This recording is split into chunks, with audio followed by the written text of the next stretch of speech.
Welcome to the NCAA Baseball Regionals presented by Capital One. It is a perfect day for baseball. One game already in the books and one to go. The grills have been fired up. The libations are cold in the 11 seed Oklahoma State, ready to take on the Regional 3 seed Florida in a 1-0 game. The winner advances to the regional final tomorrow night.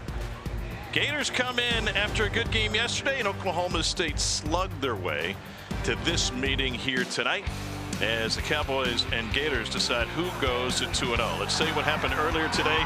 It was the Gabe Swanson show. Homer twice. Nebraska eliminated Niagara with a 7-5 win.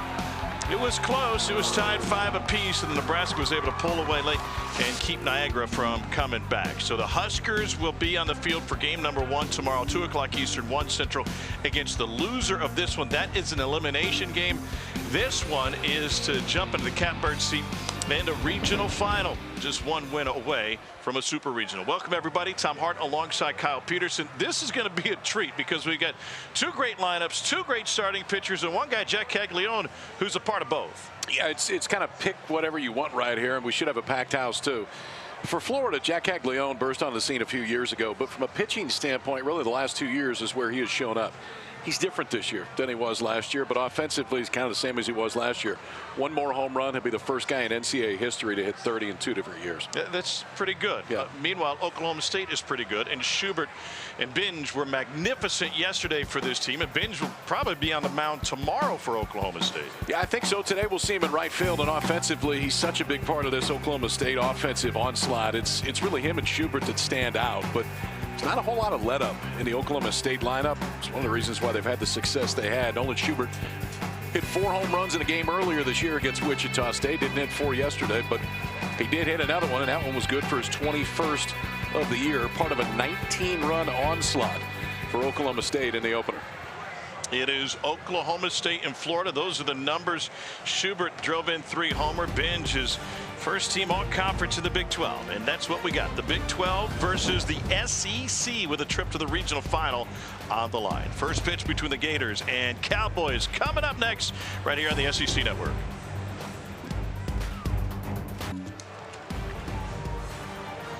The NCAA Baseball Regionals are presented by Capital One. What's in your wallet? Could be a fat stack in Jac Caglianone's wallet by the time we get to the draft and right after, because this guy is a sensational 2-way player, maybe the best in the country. Was a finalist for it last year, finalist for it again this year. 6'5", 250 out of Tampa. 5-1 with a 4.35 ERA. He's been Florida's best pitcher, even though he doesn't normally throw game 1 of a series. No, he doesn't. He was the most consistent, I would say, for the vast majority of the season. Maybe Liam Peterson at the end, but it's real stuff. It's actually, and I think intentionally, ticked down a little bit from last year. Maybe low to mid 90s. There's a little bit more in the tank, but part of that was trying to control the stuff a little bit better. It's a great slider and an improving changeup. The changeup has been outstanding this year. The biggest thing for Caglianone is you just got to limit the freebies. The walks are what end up getting him. 44 walks this year in 62 innings. And Oklahoma State was at its best getting free passes last night. Here's a look at their batting order. 12 hits, 5 doubles, a couple of home runs. They drove in a dozen against Niagara. It was a 19-7 win for the Cowboys, who are now 41-17 on the season, including a home record of 22-5. Cowboys bat first here in their second game of the regional, and a first pitch strike. John Byrne has the plate. Nothing in 1 to Layden Forsythe. That first pitch fastball at 96. Nothing in 2 quickly. Fastball changeup from Caglianone to face Forsythe, former SEC player at Mississippi State, where he was the starting shortstop on a national championship team.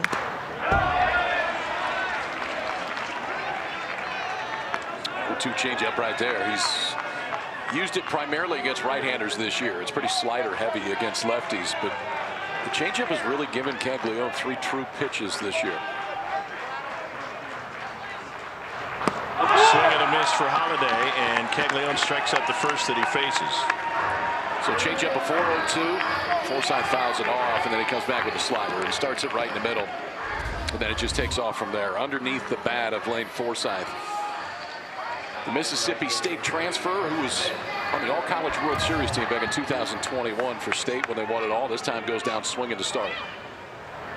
And the first pitch snared by Caglianone off the bat of Carson Binge. Another two-way standout. And a quick couple of outs for Florida's #1 pitcher. And with 2 down, here's Nolan Schubert, who had a big game last night. Schubert homered in the second. It was a 9-0 lead for Oklahoma State through 3. They had to put up with a gritty Niagara team. Schubert's from Durant, Oklahoma, originally committed to Oklahoma State. And when Eric Bakich left for the Clemson job, pardon me, originally committed to Michigan. When Bakich left for the Clemson job, that opened up the path for Schubert to end up at Oklahoma State.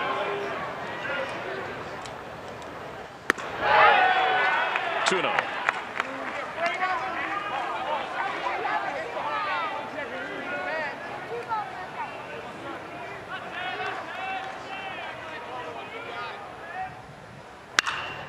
Pulled foul. That is good on good right there. You got one of the best left-handed hitters in the entire country against one of the best left-handed arms with a 2-0 count. That last fastball at 95. And Schubert was sitting fastball there just a tick early. Schubert, the Big 12 leader in home runs. He's connected for 21 of them and sends this one deep to right, make it 22, and Oklahoma State strikes first.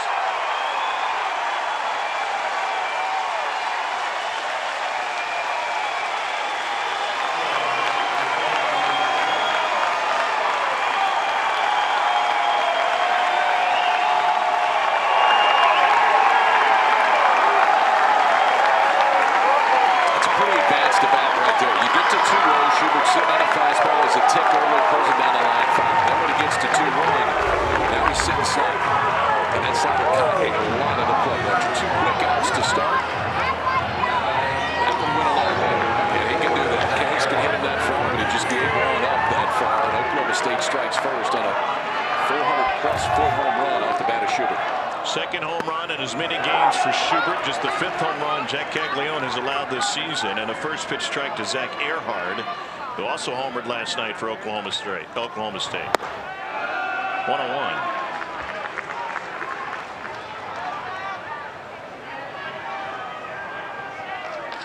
Earhart is from Tampa, Florida. One of a few Florida guys who will play a big role today for Oklahoma State against their home state team, including today's starting pitcher Bryan Holiday. And this one's cracked deep to left. Oklahoma State has gone back to back.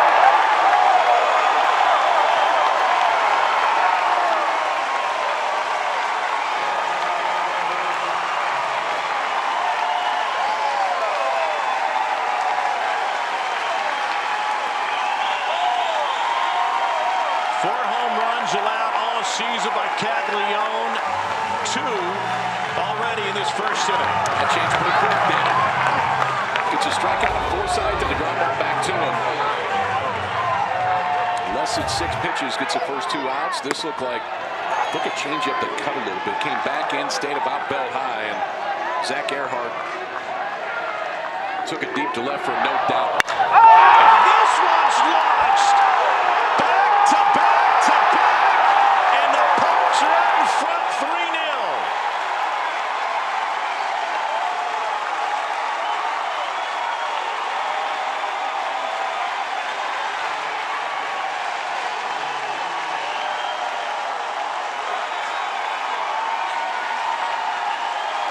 Kevin O'Sullivan wants to see if perhaps that was fan interference, if that thing did not clear the wall before the fan made contact with it.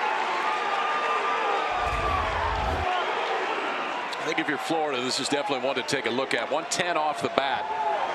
Just didn't get that high, but looked like it was going to be high enough. No chance for Shellnut to catch this. Looks up. Where are the hands when he catches it? I think this one comes back. That should be a double.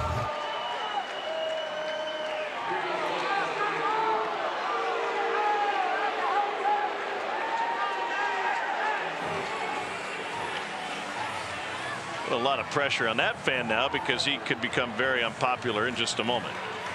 I think if you just check the trajectory, that thing was going to hit off the top of the wall and be gone. But to your point, if you reach over, that's what you can't do. If you reach over the fence, then it kind of takes the judgment call component out of it as to whether or not you thought it was going to go out. But I think this ends up being a double. I mean, at the end of the day, it really didn't make any difference. I don't think the ball was leaving.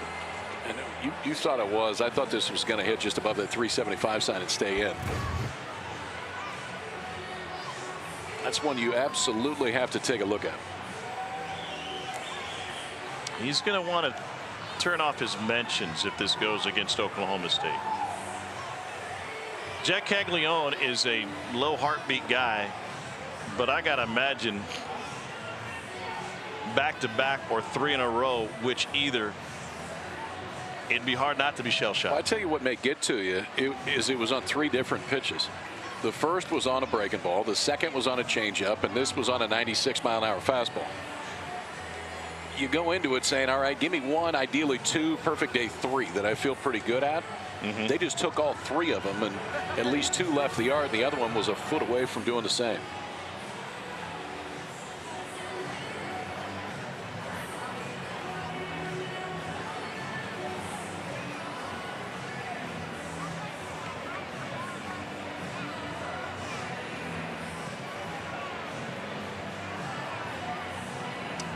Section 8 of the rule book, if there's interference with the live, batted, or thrown ball by anyone other than players, coaches, or umpires, the umpire should rule as to its being intentional or unintentional.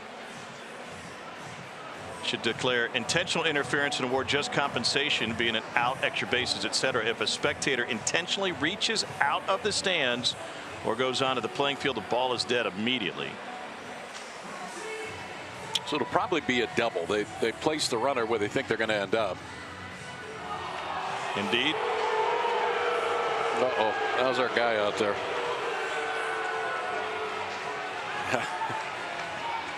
Yeah, probably a good time for that thing to run out of battery right now. Yeah, just put the phone away. By the way, Linus Baker's the crew chief. He indicated that this was a crew review, umpire initiated, not a Florida challenge.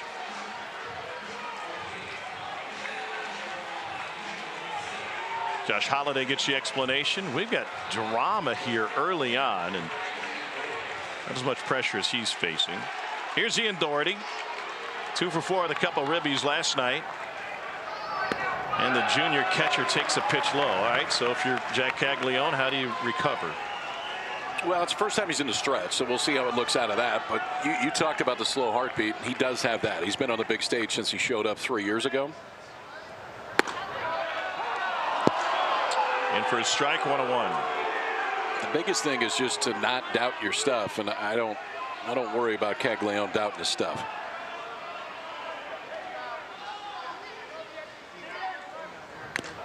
Tip to the backstop.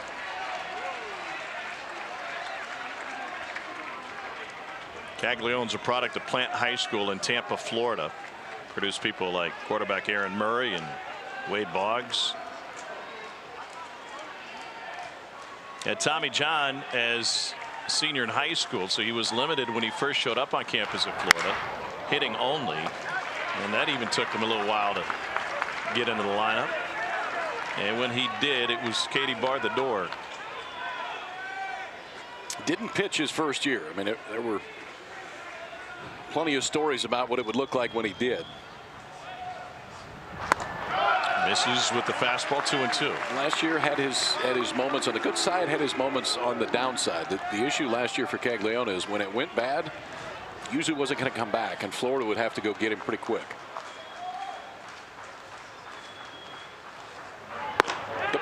And gets him looking. 2 home runs allowed by Caglianone in the first inning, but he is still plus 27 in the home run department. Not too shabby. He'll be up second, but Florida's playing from behind early. 2-0 Pokes.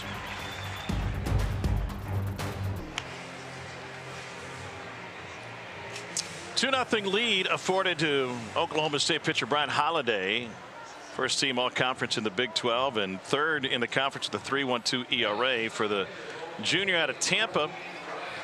couple of years junior college, Central Florida Junior College, before making his way to Stillwater. 6-3 with that ERA of 3.12 and 118 Ks against 18 walks. Yeah, he's top 10 in the country in whip, and for Holiday it's really impressive because this is his first year at this level. It was 2 different JUCOs the last 2 years, and he can go deep. He's coming off one of his best. When complete game against UCF in the Big 12 tournament, has thrown at least 100 pitches in each of his last 6 starts. Played with Jackson Holiday for the Scorpions on the summer circuit. And ready to face Cade Curlin, who got yesterday's game started with a bang for Florida with a leadoff home run. The first pitch just a hair low to Curlin. Got a little Rhett Lauder leg kick in him. Like it.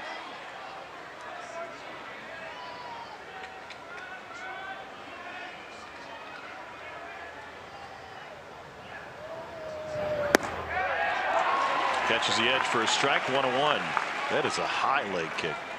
And he'll sit low to mid 90s. The average fastball this year is about 92 for Holiday, but really can throw any 3 whenever he wants to. Blowing in.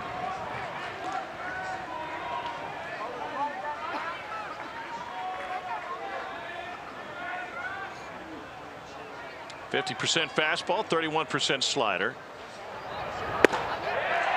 Just missed inside. John Byrne has the plate tonight.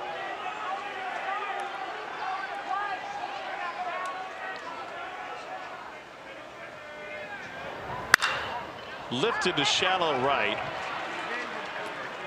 This is Binge. 1 down. Well, a major change to the Florida batting order.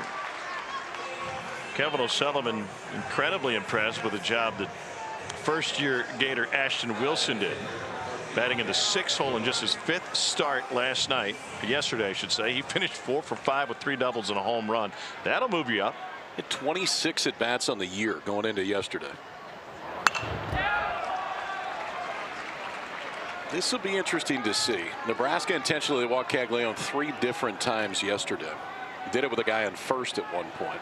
Now nobody on base. First pitch fastball's pumped right in there. Got the shift on for him. Caglianone is tied for 4th in the country with 29 home runs. He's only struck out 21 times. Major improvement on the contact rate this season versus last year. 1-2.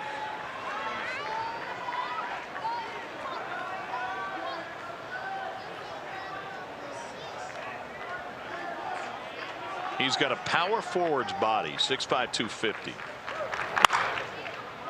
And pulls it foul. Curveball that time from Holiday. Curveball there, and you'll see 2 different breaking balls. The curveball is going to be 75 to 78. Slider will be about 82, 84. The movement pattern's a little bit different. Curveball has a little bit more top to bottom. Swing and a miss with the fastball up. That came in at 94. 2 down. Showed him a little bit of everything. Fastball to start, then they crowded him with a fastball that Caglianone fouled off, a breaking ball that was fouled off, and then intentionally trying to throw this fastball up and out of the zone. Caglianone can't hold up. Like you just said, he hadn't struck out a whole lot this year. That's just his 22nd on the season, but the 2nd out of the inning. And so Ashton Wilson now in the 3 hole, his 6th start of the year. We talked to him post-game on the air last night. His confidence level wasn't really much to write home about going into the Georgia series. A sophomore from Orlando had barely played. Then he came up with some big hits. The end of the Georgia series, which was the last regular season series for Florida. They were 1 and done in the SEC tournament. And he shows up in Stillwater and absolutely goes nuts.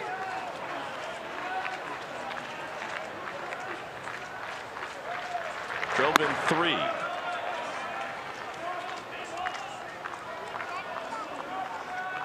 One ball, 2 strikes.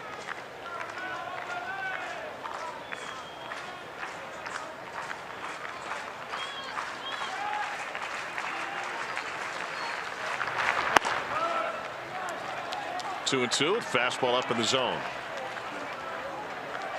Pros and cons being a young guy with very few at bats under your belt in this environment. Pros are you're coming off a really good one, and so now you think you're really good, which is outstanding. That was close. And the decision process, and Kevin O'Sullivan talked to us about it, some of it was he's like, you know what, he's on time to everything right now. And I'll take my chances with somebody that's on time to everything. I would say in this at bat, Holiday did throw a fastball right by him. That one just off the plate to move the count to 3-2. And he fouls one off. But yeah, I mean, his life has changed a little bit in the last 2.5 weeks. Didn't have a start the entire year for Florida before they went to Georgia and had to win the series to have any chance to get into the postseason. They did. He starts all 3 games, starts in the SEC tournament, then has 3 doubles and a jack last night. He was playing at college at Charleston this time last year.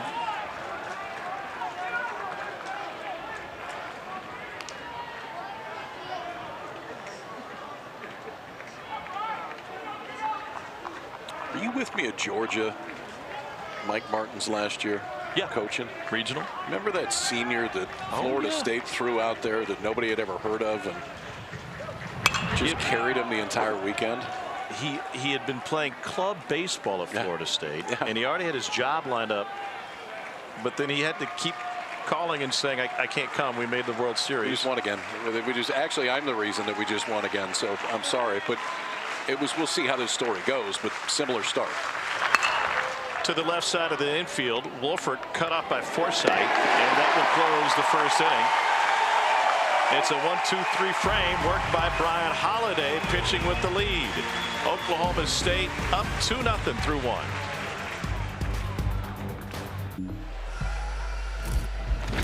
We got a couple of programs that are accustomed to playing in the postseason. Vanderbilt's done already, but their 18th consecutive. Florida's been in the postseason 16 straight years. And then there's Oklahoma State.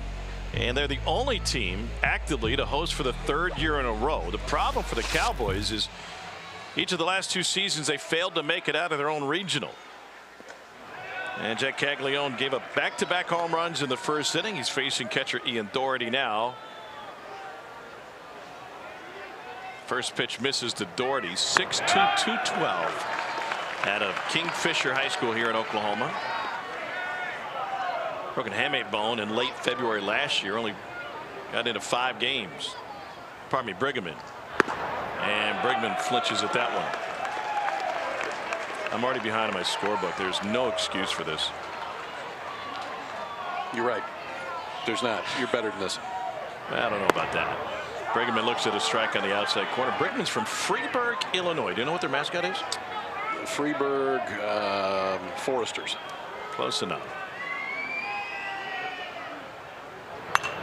Fouled straight back.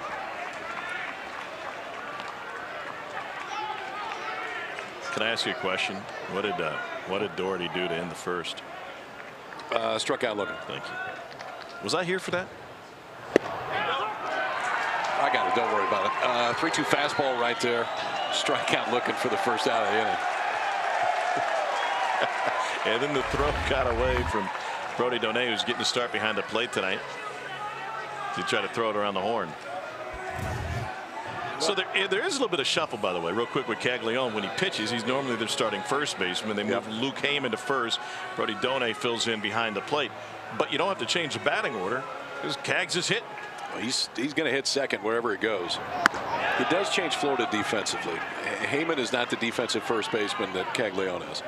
Gets overlooked a lot with Cags, how good he is over at first. Here's Tyler Wolford at the plate.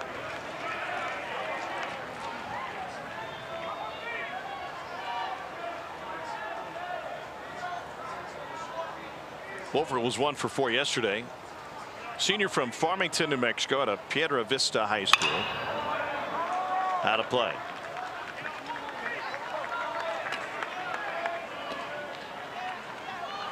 The bottom third of the order did not fare well for Oklahoma State yesterday relative to the strength of the rest of the team on a night where they scored 19 runs on 15 hits.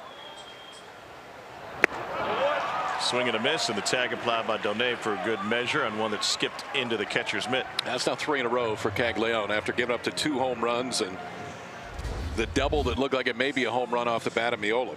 Punches out Doherty looking, punches out Brigham looking, and now gets Wolford swinging on a slider down and in.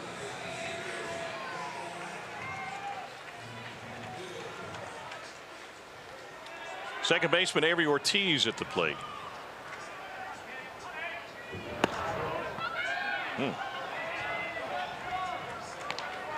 That was weird. Donay just didn't catch it. Went off the heel of the glove. Ortiz is a freshman from Tulsa at a Union High School.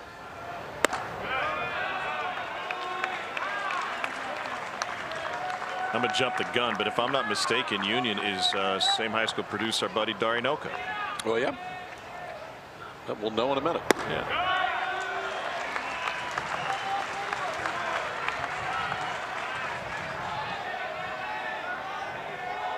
Yeah, Union High School. Hey, I got one right. He's back. There's a walk to Avery Ortiz. It's a 4-pitch walk to the 9-hole hitter.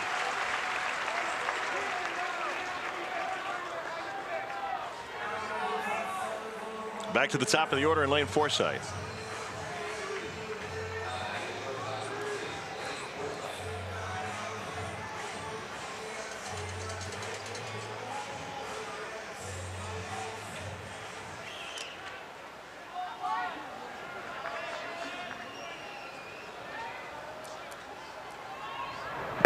Forsythe had a really good Big 12 tournament.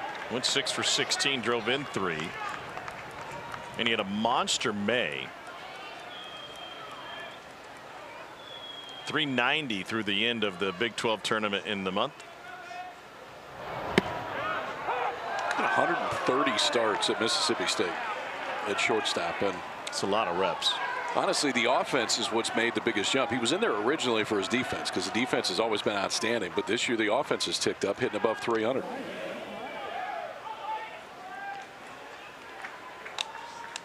Ortiz 6 of 8 on the bases.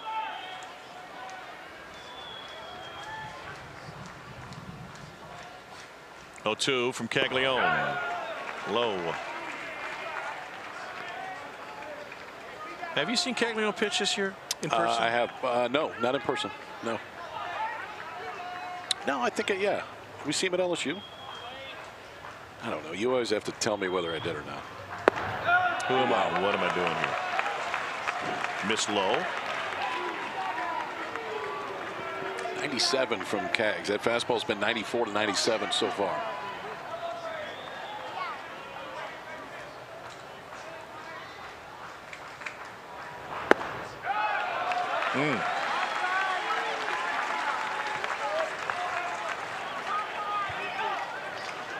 It's a couple close misses. Yeah, Caglianone, you did his game when Florida won 12-2. See? Thank you. He did walk 5 that day against LSU. Huge lead and off and moving, and strike 3 looking. Change up. The Forsythe froze on. It's 5 strikeouts through 2 for Jac Caglianone, but a pair of solo home runs for Oklahoma State, and it's a 2-0 lead. Well, it's been a wild ride for this Florida program. They played in the College World Series finals last year and had a school record 54 wins, lost to Paul Skeens and LSU for the title. They had 6 drafted, including a pair of first-round picks. And, yeah, they brought back plenty of talent, which is why they're picked to finish first in the SEC East. But they finished 5th, just 13-17, one of 5 schools in the SEC that finished with 13 conference wins. And they had to scratch and claw to stay above 500 to be eligible for the postseason, as Colby Shelton looks at a breaking ball for strike 1. 2017 national champions. This Florida franchise under Kevin O'Sullivan has had its strength in pitching year in and year out, but it is a high ERA of 6.19, the highest under O'Sullivan.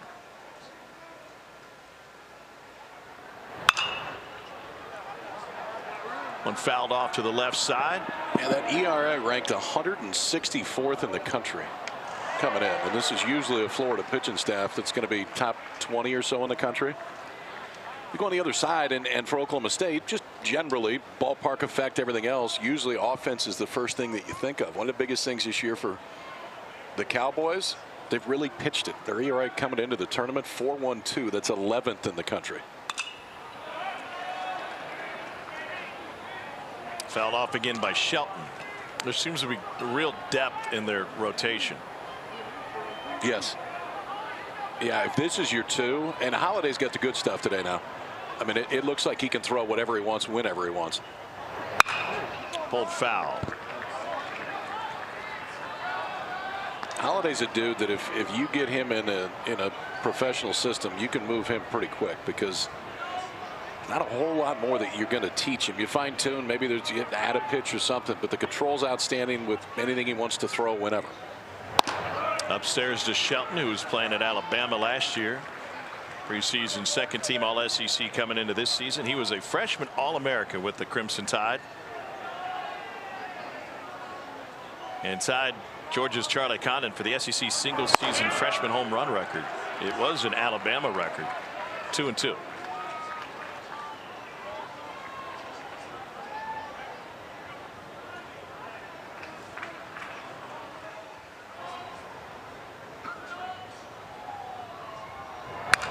Fouled straight back.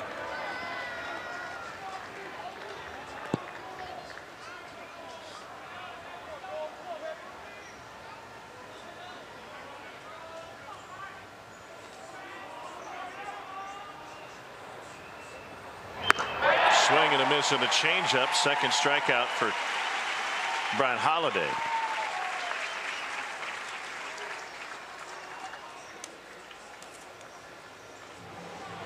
NCAA Regionals coverage for all 16 sites continues tomorrow on ESPN Plus and the ESPN app.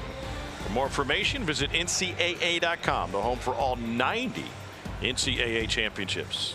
We've added a few. A few years ago, that used to be 88. Yeah. What did we add, you know? I don't know.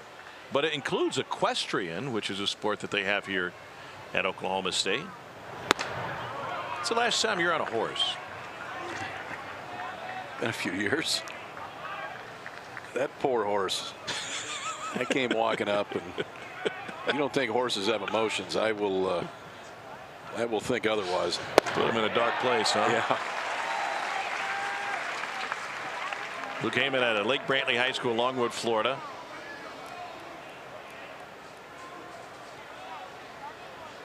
More walks and strikeouts, and a .400 hitter both his junior and senior season.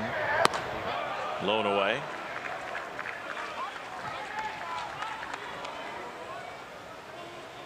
He was on the SEC freshman team last year. Had a 2-run home run against Oral Roberts in the College World Series. And he rips one into the glove of Tyler Wolford. 5 straight retired to start this game by Bryan Holiday. And that's really the first time that that Florida's barreled one up today too. Fastball that kind of leaks over the inside part of the plate, and Wolford just in the right spot. It was scorched at him. 104 off the bat. And now Bryan Holiday has set down the first 5 in his Florida order. There's the left fielder Tyler Shelnut.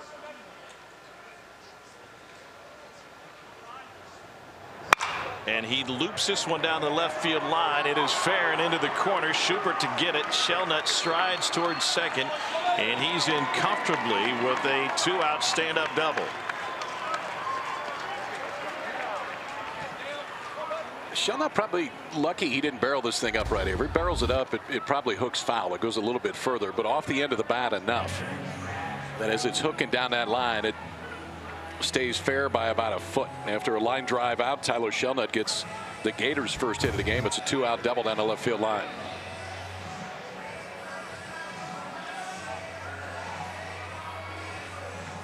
Extends the inning for Dale Thomas.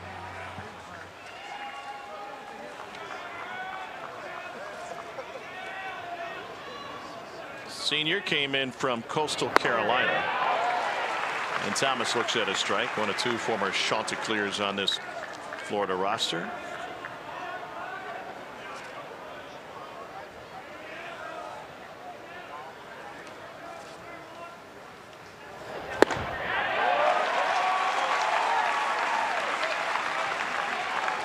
Nothing in 2.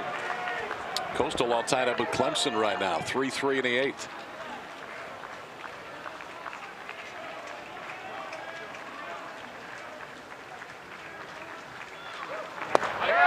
Strike three looking. Strikeout number 3 for Bryan Holiday. He has allowed 1 hit through 2, and Oklahoma State leads by 2.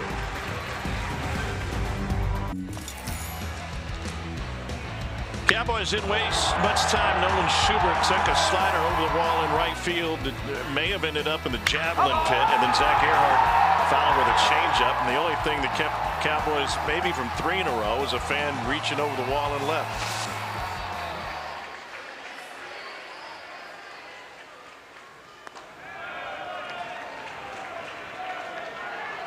Carson Benj leads off the 3rd. He grounded out back to Caglianone. It was a strikeout and a comebacker, and Caglianone looked like he was cruising, and it was just not the case. If he's getting that one left on left, 96 at the knees, it's going to be a tough day if he can keep putting. He'll do it again. Deep left field, Shelnut back. It is gone. It is a 3rd home run of the game for Oklahoma State.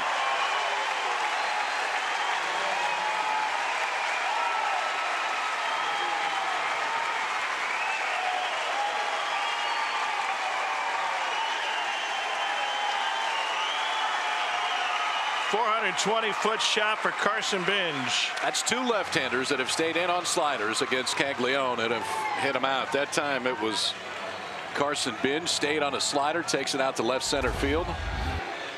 About 420 feet on that one. 3rd solo home run of the day for Oklahoma State. Caglianone, for the first time in this game, dropped his head after that one cleared the wall. Nolan Schubert connected against him last time. That's a big swing and a miss.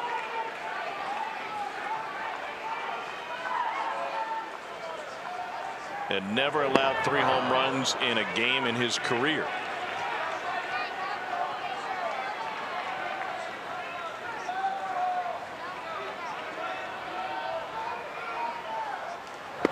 Inside. This is an Oklahoma State team that 113 of them during the regular season. They've got real pop, and they can get hot as a lineup.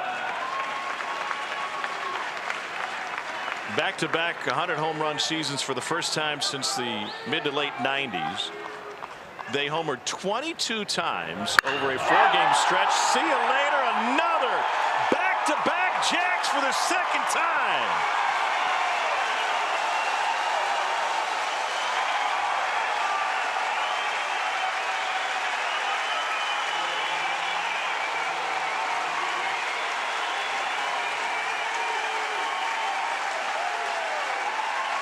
They've been chopping since the 1st inning.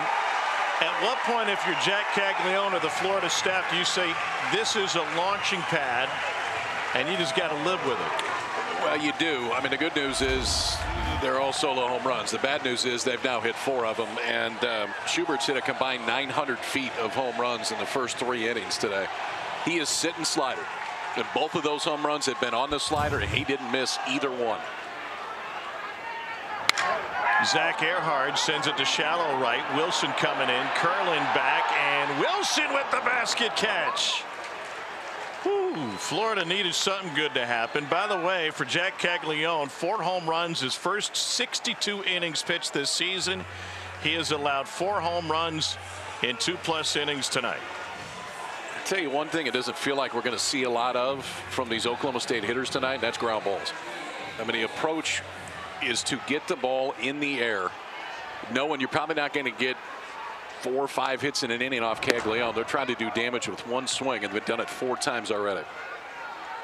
In for a strike to Aiden Miola, who just missed a home run his first time up.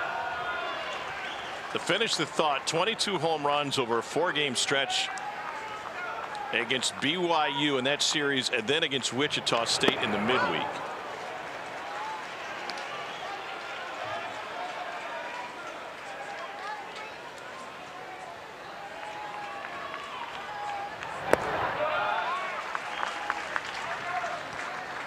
Two years ago, this regional played to an average score of 11-10, 21 runs per game.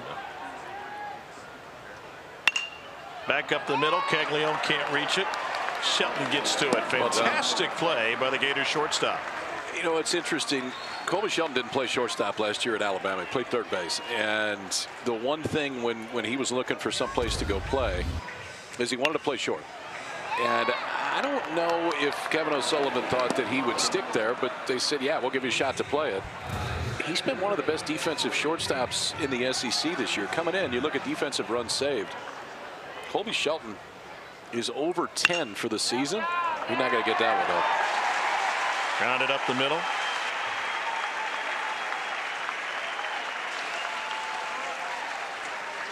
That is just the second ball, pardon me, the third ball on the ground from Oklahoma State in this game.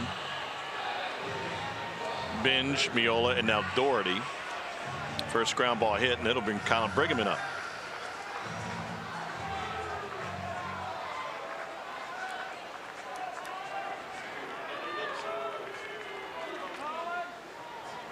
Briggerman struck out looking his first time up.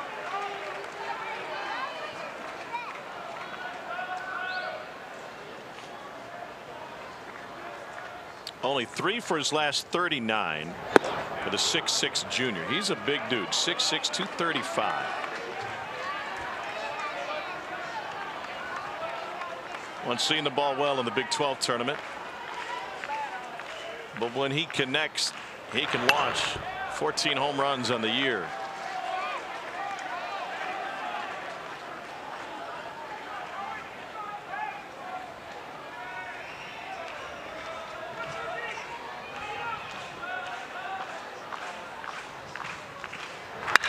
Grounded to the right side.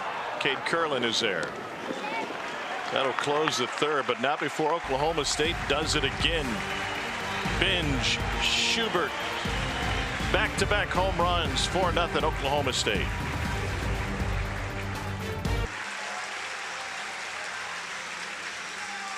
Well, for the first time, Jac Caglianone showing some frustration. It happened after the Nolan Schubert home run.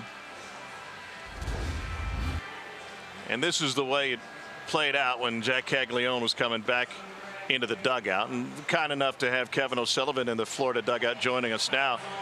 Sully, Jac Caglianone is normally a very low heartbeat guy. How do you guys handle him in this scenario so far today? Well, I mean, just got to let him go. I mean, it's obviously a big game, and he's amped up for it right now. We just got to make some better pitches and stay out of the middle of the plate. So against Holiday so far, it feels like he's kind of got all of them going. Offensively, what's the approach moving forward against him? Well, we're gonna have to get to the fastball early, and then obviously we have one runner in scoring position. He slowed the ball down, so you know we have to get the leadoff man on here hopefully, and hopefully attack his fastballs. Sully, thanks for your time. We appreciate you. Thanks, guys. Head coach Kevin O'Sullivan, 2017 national champion. 17th year at Florida. In the first 16 years, he's taken Florida to Omaha 8 times. Pretty good rate. Half of the time that he has been there, they have gone to the College World Series. Here's Brody Donay, the starting catcher, looks at a first pitch strike. I like Sully's answer about Caglianone. Like, this guy's a competitor. He's not having a great day on the mound. You let him go and you give him his space. And if he's mad, he should be. You want to throw your glove, throw your glove. Hell, I don't care. I mean, I'd rather do that than come in and sit down. The emotion is not a negative thing as long as it doesn't carry over to the mound. I mean, once you get out there, you got to put it in your pocket, but let it fly when you get in the dugout. Who cares? It was a shell nut double with 2 outs, a lone hit for Florida, and Donay fouls this one out of play.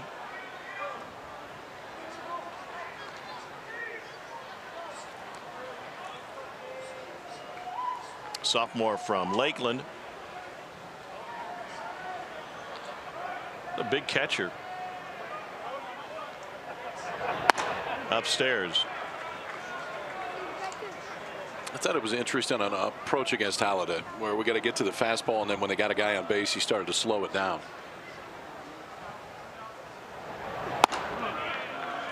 He's done this a few times too. When he's got 0-2, he's tried to elevate that fastball. Just it's too high. It's out of that offer zone both times to Donay.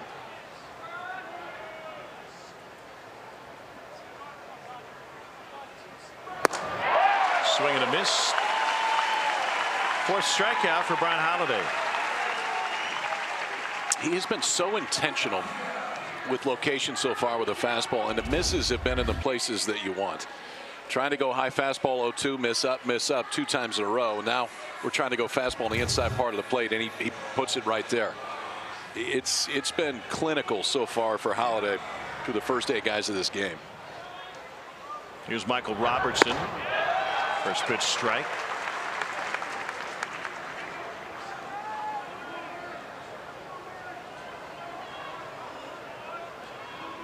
Sophomore from Venice, Florida. 2 home runs this season.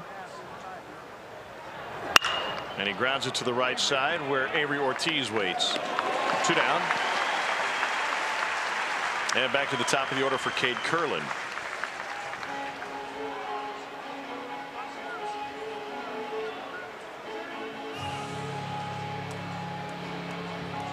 Stands to reason that Holiday and Curlin would have crossed paths at some time in their playing career, both from Tampa. Curlin out of Berkeley Prep.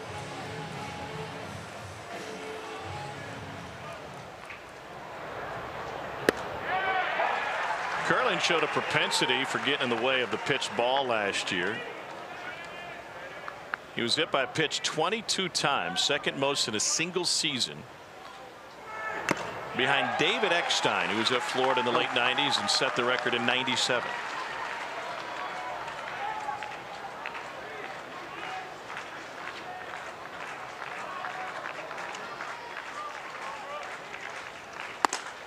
Upstairs, 1-2. Winner of this regional will meet the winner of the Clemson regional in supers. Clemson and Coastal Carolina in the 1-0 game. Clemson leads 4-3 in the bottom of the 9th. Outside. The chalk holds. Clemson would host.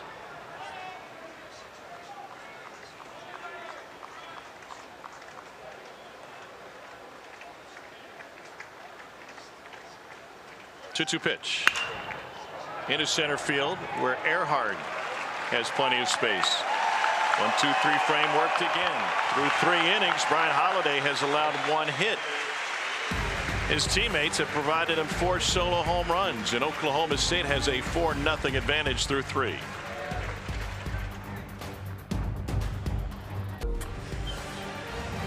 Welcome back to the NCAA Baseball Regionals presented by Capital One. I got a name for that thing out there, and it is just bar.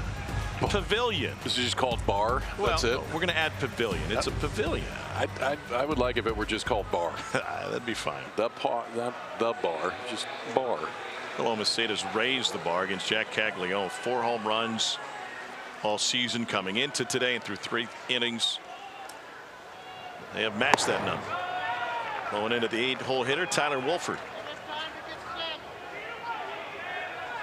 If you had a bar that was just called bar, tap to the second baseman Curlin, you'd be awesome.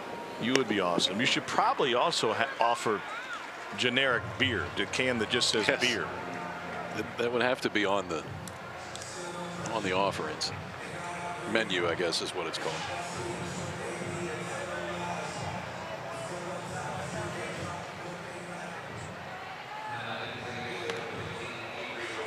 Here's Xavier Ortiz. Sure, a 2-out walk from Jac Caglianone in the second. When you're having a game like Jac Caglianone, how do you hit the reset button in the middle of the game? Man, everything this guy has done since he showed up is under a microscope. And I think that over time you learn to dismiss the stuff that doesn't benefit you and have the ability to push the reset button. To short. Forsythe gathers. Clemson just finished off Coastal Carolina. That's a 4-3 final, and Clemson will move into its regional final tomorrow night.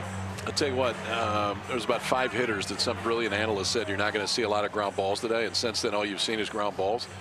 That's a good sign for Caglianone, because if he's getting ground balls, it's moving a little bit different at the plate, because Oklahoma State is trying to elevate and get everything in the air, and he's been able to at least slow that down since the back-to-back home runs and the fly ball by Earhart in the 3rd.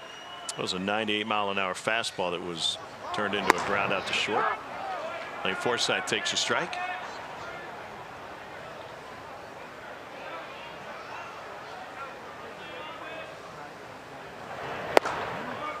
So the mental aspect helps Caglianone.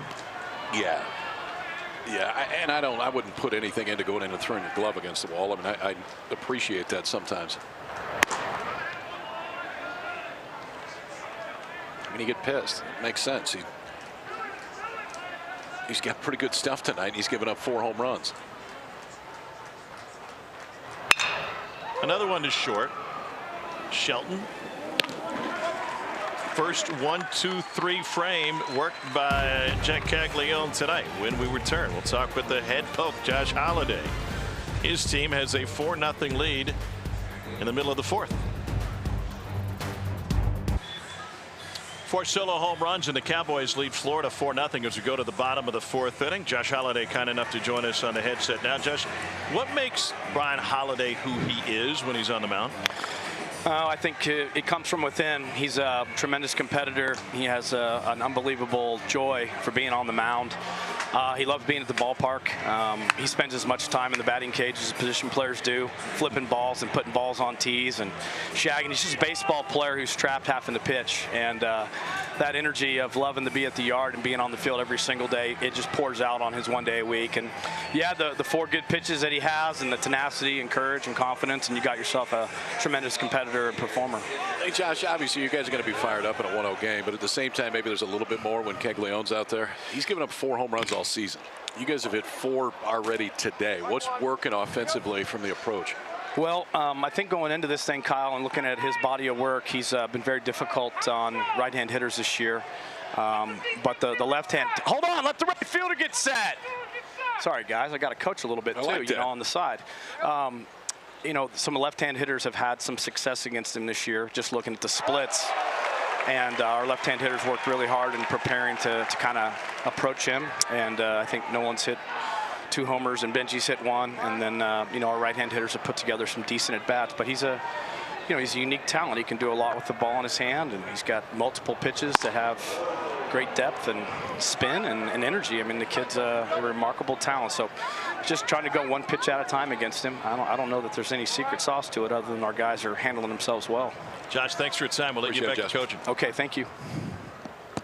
So here's Caglianone at the plate, and against the shift on Hopper to the second. Ortiz threw it high and he threw it away. That was room service, but trying to make the throw on the run, charging. And he had time too. I mean, they had it played perfectly defensively, and it was a fastball that got in on the hands of Caglianone right there. It's not uncommon to see this error made by a second baseman who was running in towards the base when he's trying to make the throw. We saw it happen just last week in Hoover. Well, you got time to set your feet, but the reality is you hardly ever make that throw. Yeah. I mean, defensively, you're almost never in that position, and if you are charging a ball like that. Florida, for the first time today, has a leadoff man on. Here's Ashton Wilson. So I know Holiday comes from a coaching family and a baseball family, but he's also got a background as a coach, and his answers remind me of a guy who used to be an assistant for Corbin. It's Tim Corbin. I mean, that is thoughtful, well thought out, and clear. I mean, to give the answer on how we think we can attack Caglianone, because we got some lefties who can do some damage, but as good as Caglianone is, this dude could write a novel about baseball. There's no doubt. I mean, we saw the binders in the office the other day. We didn't see what was in the binders, but there was a whole lot of binders. Preparation, Josh is never going to lack on. Walking through a office supply store, and you ask yourself, who's buying 3-hole punches these days? He is. Office Depot, you better keep them stocked and Stilly. Ashton Wilson grounded out to short his first time up. Caglianone back to the bag.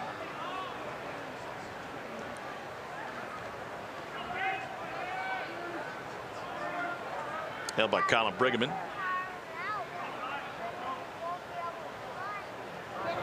Yeah, I thought it was really interesting talking with Josh about his approach, and a swing and a miss for Wilson.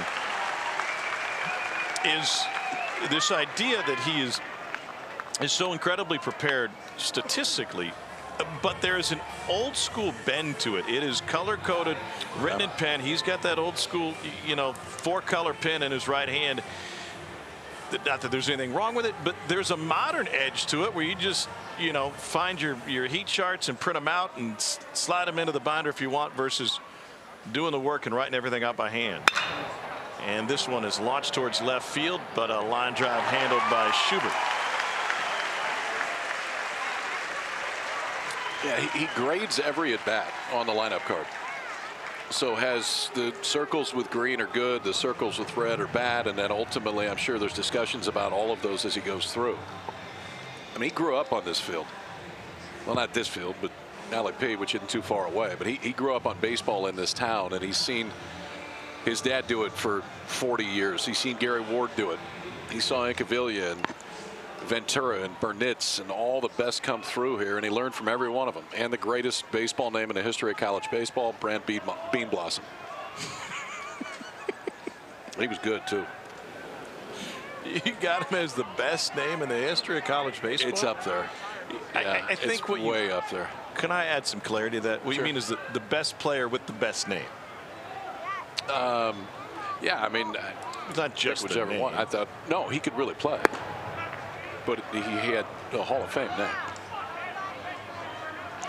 Low to Luke Heyman, who lined out a 104-mile-an-hour shot to the third baseman Tyler Wolford last time up. Monty Ferris. That was when Oklahoma State was in Omaha about every year. To third, Wolford a little bit easier this time, and he delivers it on a rope over to first. Leadoff error does nothing. 2 over the minimum for Bryan Holiday through 4. 4-0 Cowboys. Well, one of the cool things about college baseball you just don't get at the next level unless your name's Shohei is the ability to balance both sides of the game. We'll see Carson Bench likely on the mound tomorrow. He has struck out 40, has an ERA of 2.25, has homered 17 times. Caglianone has an ERA of 4.35, and he's homered 29 times. It's the best 2 in the country that do both. And Benj also draft eligible this year. Came in, had to have Tommy John, didn't play his freshman year. It happened right before the season started. Caglianone was the same thing, except he had it in high school, so didn't pitch his freshman year either. But since then, both have been great. They've started to move Benj into a starting role. He was outstanding at the Big 12 tournament last week. Most outstanding player in Arlington, and he scorches one to short. Diving stop by Shelton, and then he lost it on the transfer. Got to it but couldn't get the grip, and that'll go as an infield single for Carson Bench. Guess how hard that was hit off the bat? 110. What was it? 110. Oh. So I got a little side eye that I can pull if I want to, and I got a side eye peek at Mr. Campbell's screen just a minute ago. Fall down a well, eyes go cross, kick by Mule. They go back again. Here's Nolan Schubert. He has hit 2 monster home runs. Let's see if they stay with that. I mean, he's dialed up and on that too. But both home runs have been on the slider today, left on left.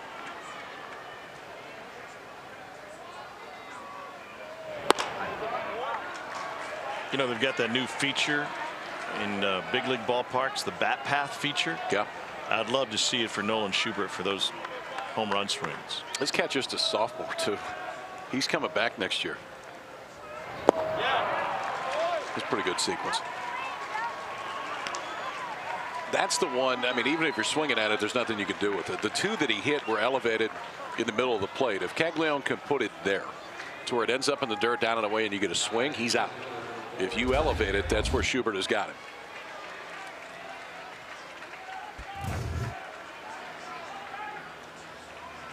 Zach Earhart homered following Schubert's shot in the first.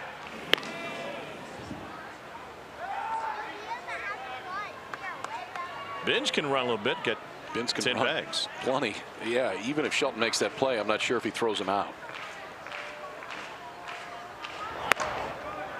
Catches the edge.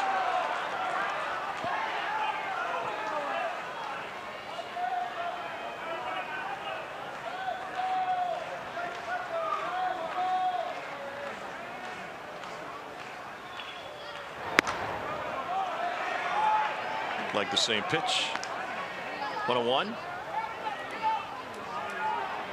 How high does Caglianone go in the draft? I mean, I don't think he gets past the top 5. And I don't know if he's going to pitch when he gets to pro ball. I mean, I think he could end up pitching his way to big leagues just because the stuff is that good. Control would need some work when he gets into the minor leagues, but the bat just plays different than almost anybody else in the country. And I don't know if you want to take any focus away from that. I mean, you had talked about it. The biggest jump this year in Caglianone is just selection at the plate. He's walked twice as many times as he struck out, and he's got 29 home runs. Earhart got underneath this one and a shallow center. If you have more home runs than strikeouts, you're elite. And he is way above it. 29 home runs, 21 strikeouts on the season coming in. Here's what Kylie's latest draft projections look like. Cags at 5. Charlie Condon, who's already hit one this weekend. Bazana already hit one this weekend. Braden Montgomery, the Stanford transfer at A&M. Higgins Smith goes tonight. Did you see Van Horn's comment last night? No. They asked him in the post-game press conference, do you know who you're going to throw tomorrow night? He said, yeah, I do. Nope. Left-hander named Smith.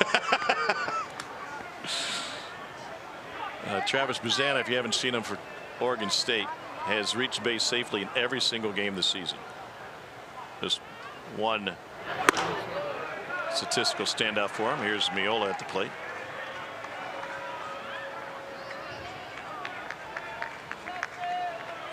Who the Hogs have tonight? K-State, I believe.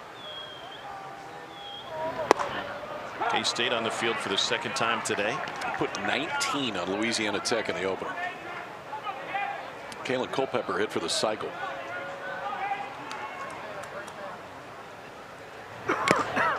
Tipped in the catcher's mitt, 2-2.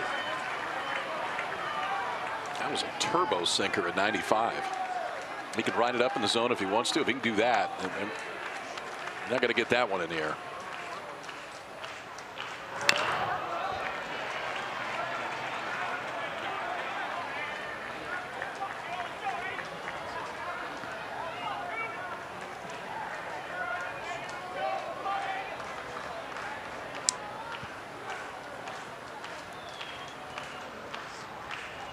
Two pitch outside.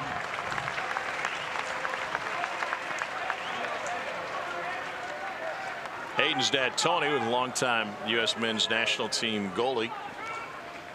Played 3 World Cups. U.S. Soccer Hall of Famer. Runner on the move and just outside. There's ball 4 to Miola.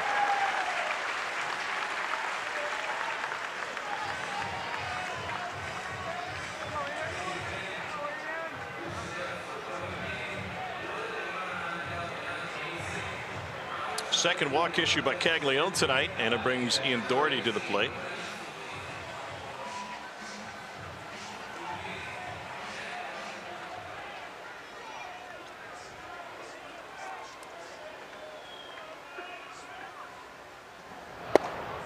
Doherty was a standout at Kingfisher High School, just like his dad was. His dad was drafted out of Kingfisher in 1995.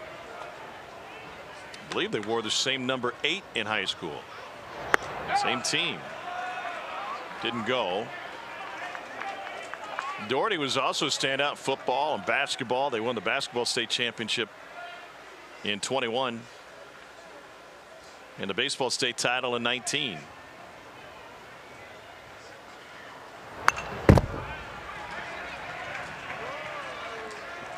And he grew up an Oklahoma State fan.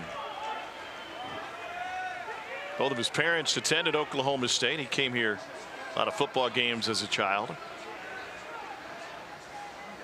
You think he has Barry Sanders' autograph? If he was at the Wrestling Hall of Fame about 30 years ago, he might. 35 years ago. Look out. And the ball forgotten by Done, and the bases are loaded for Oklahoma State.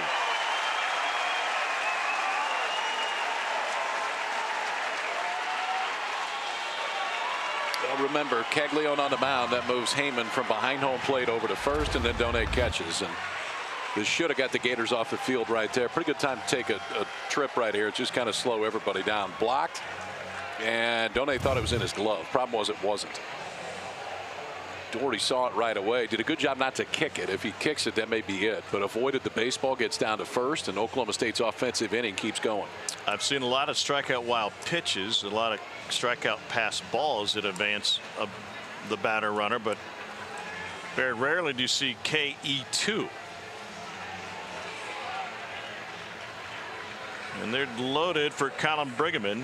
Bottom third of the order is 0 for 5 in this game.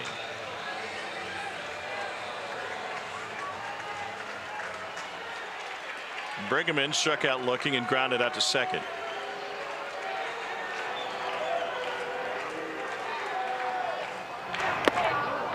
Nothing in 1.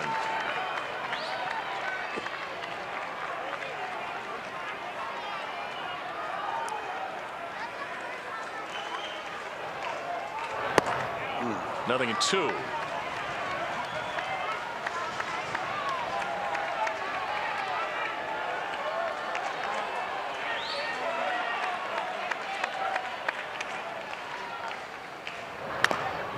This is a big Oklahoma State team, like physically big. Steve Lutz, who head men's basketball coach here, wouldn't mind having some size like this. Brigman 6'6", 235. But you get Steve Lutz into this. That's outstanding. Former Creighton assistant. Just came from Western Kentucky. Swing and a miss.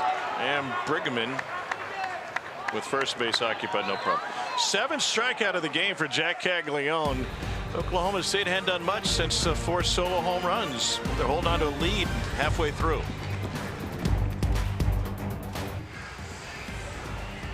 ESPN's the home for the NCAA College Baseball Regionals. Around the clock multi-game coverage. It was nearly, like truly around the clock last night. Scan this QR code. Those are the games you'll be able to see, like right now.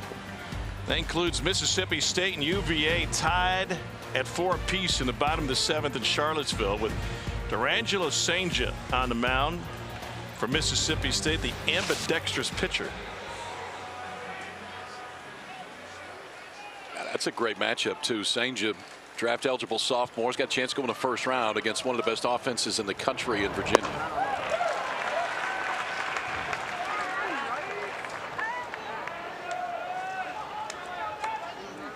Tyler Shelnut at the plate.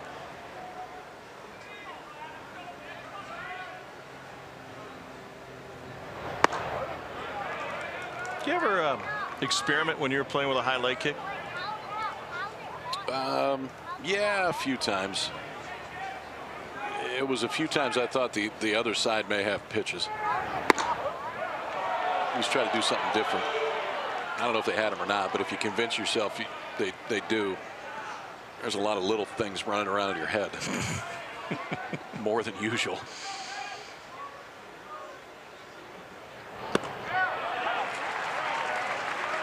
Job by Doherty to bring that one in. This feels like one of those games where if you're Florida, you just want to see somebody other than Holiday. It doesn't matter who it is. I mean, he hasn't thrown the changeup very much, but the curveball and the slider he's got, the fastball, he throws it where he wants to.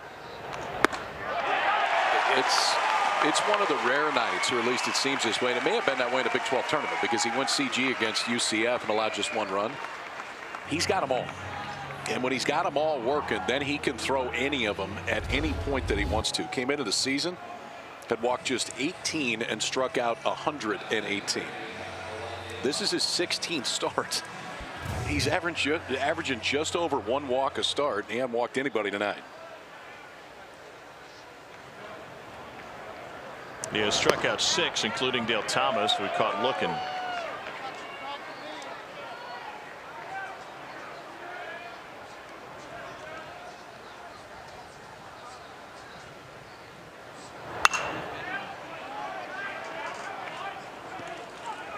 It seems unique to pair the high leg kick with the separation that happens between the glove and the ball while his ankle's above his head. But he times it up right. And Thomas sends this one to left center. 2 down. The biggest thing for me mechanically is that whatever you do, you can start standing on your head for all I'm concerned. But if you can do it consistently over and over and over again, the chances that the misses are going to be smaller and you're going to be more consistent. The plate just go up, and that's probably just a timing mechanism where leg gets all the way up. He knows that that's when he can break his hand, start going home plate. I wouldn't change anything right now.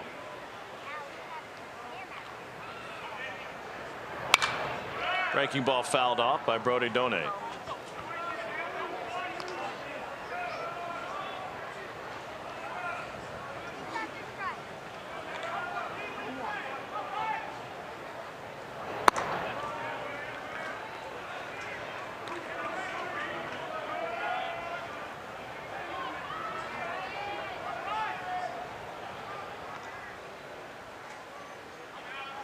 The 1-1.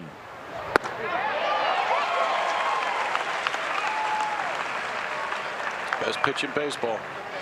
Back on breaking ball on the inside part of the plate. Over the middle, it's got a chance to go a long time. On the inside corner of the plate, you're not going to get a swing. Guys give up on it every time. 1-2. Just inside with the fastball.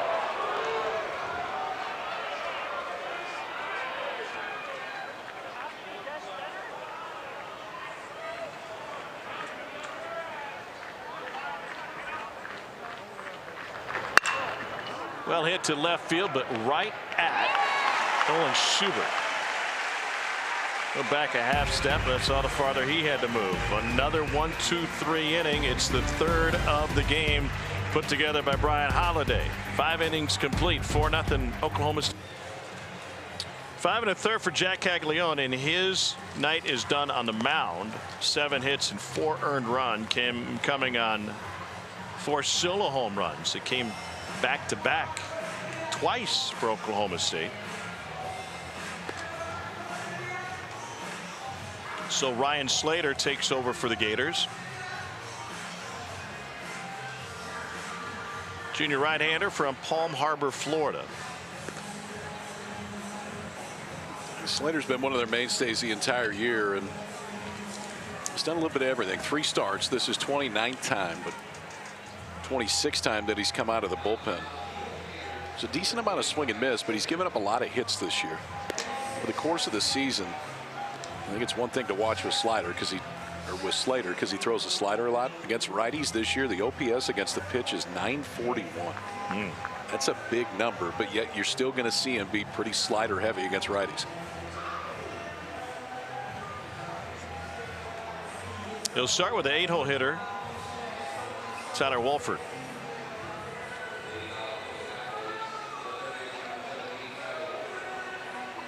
Kevin O'Sullivan calls the pitches for Florida.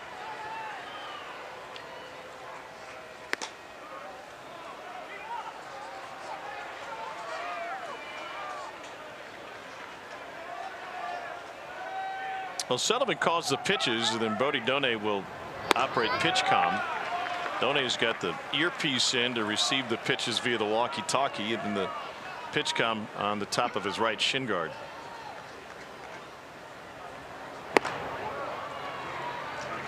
Two and one.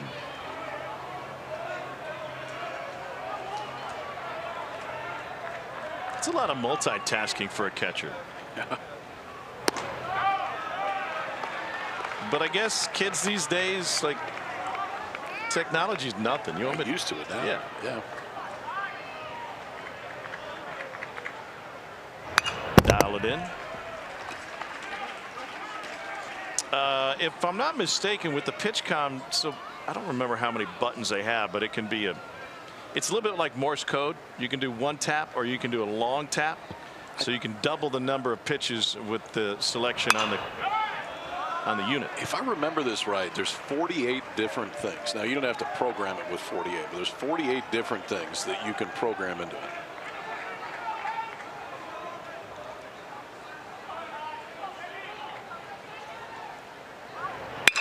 Tap to the right side, and Cade Curlin. So those aren't all pitches. You could. No, I mean, you'll see fielders sometimes with pitch comm. I mean, theoretically, you could tell a guy where to cut it, where to throw it.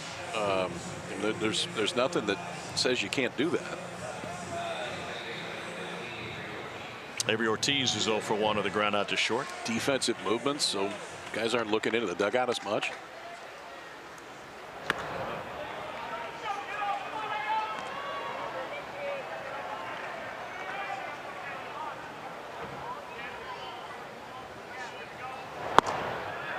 A good late one at College Station tonight. Oh yeah, that's Longhorns and 8 Central. Yeah. It's on ESPN 2, unless I'm mistaken. Yeah, I think you're right. That may. Oh, it's actually, pardon me, it's on ESPN. The Uno, as they call it. Yeah, nobody Not sure who they are.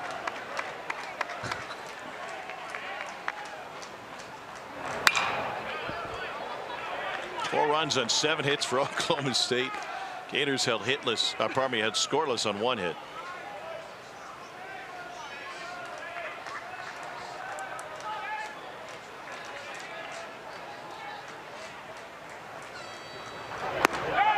The same people who call it the Uno, what do they call the platform we were on earlier today? The Nueve.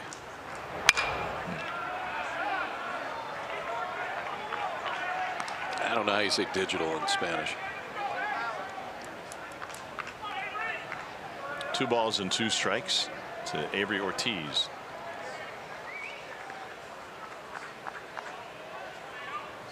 I believe it's digital.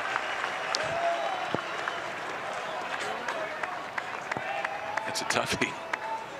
Full count.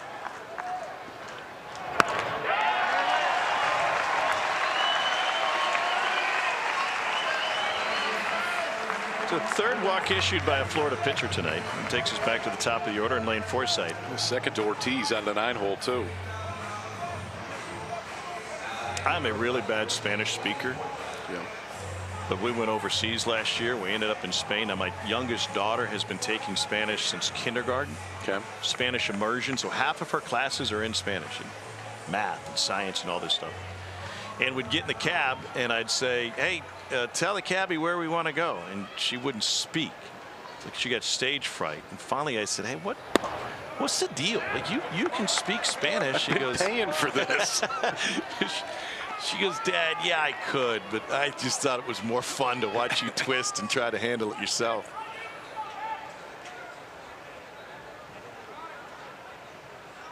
She goes, you can pronounce tapas. That's all we need. I was growing up, we took a trip to Mexico, and my father just butchers every language except English, and sometimes English itself. And somebody had helped us, and his response was, gracias, señorita. And he meant it. Came from a good place. Dad, no.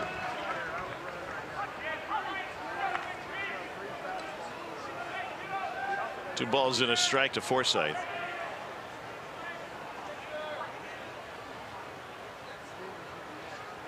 Runner on the move, fouled straight back. Lane Forsythe has had the opportunity to play in 2 very similar college towns. Starkville, Mississippi, and Stillwater, Oklahoma, where in both places they care deeply about their baseball. I thought it was cool talking to Jac Caglianone the other day about Lane Forsythe, because I had forgot that he had transferred here. We had seen him at Mississippi State the last 3 years, and he raved about it. He's fitting this leadoff spot great. He can really catch and throw at shortstop. I mean, that's what got him to Division I. Now the bat is starting to play more. Been a great addition to this Oklahoma State team. Met his dad today too. He didn't say to say hi.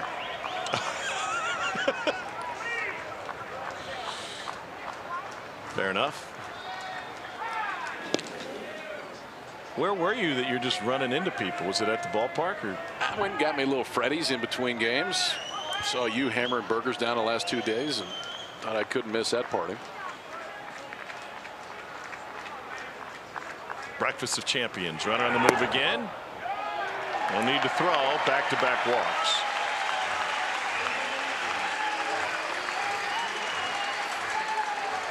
So 2 on with 1 out. And Carson Bench coming to the plate. He is a 2-hit game going, 2 for 3.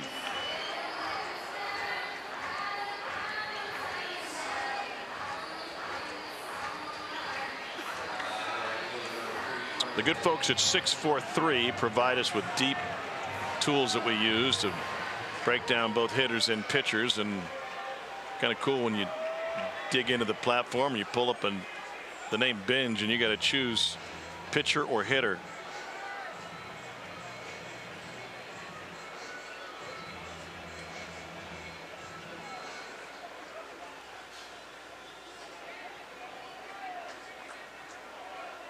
How's this for an impressive number? Just home games.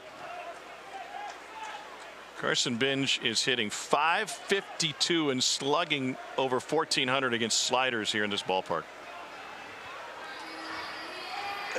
That works. Their approach tonight against Caglianone was like next level good. You still got to hit it. But what they were trying to do was dead on.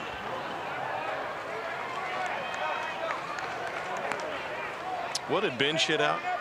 Fastball? I think he hit a changeup. I got Earhart hit the changeup. Okay, then he hit a fastball. Schubert hit the slider. Schubert, yeah, both of Schubert's were sliders. Binge does great damage to sliders. His BABIP on sliders is .552. He's slugging over 1,000. That's overall home, road, Earth, Mars. In the dirt. His batting average on balls in play against sliders is above 500. Yes, yeah, it's .552. The Division I average BABIP is .319.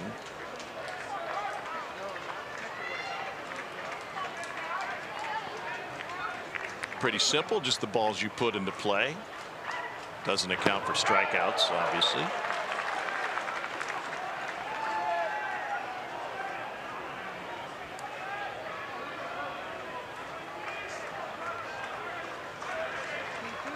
He has faced a much lower rate of sliders and fastballs, yet 8 of his 18 home runs have come against a slider. Didn't go there.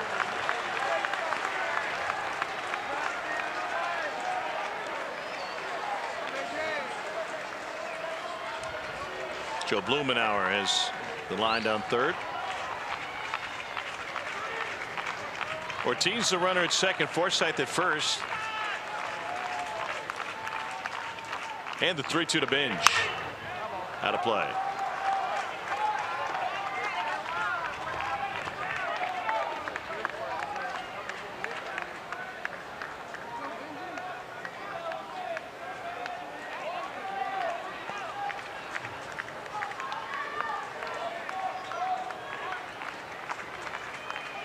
The ever dangerous Nolan Schubert waits on deck.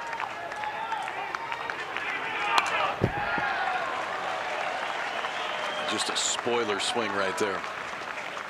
I mean, it was definitely ball 4, but once you commit, you got to try to get a piece of it. And he knew that he couldn't do anything with it, just trying to keep the bat alive.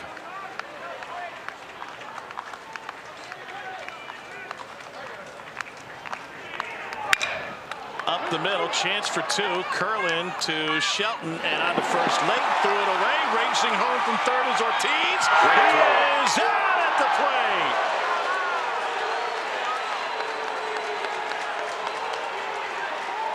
They're going to keep Florida on the field. Josh Holiday wants to challenge this. We'll see what aspect he wants to challenge.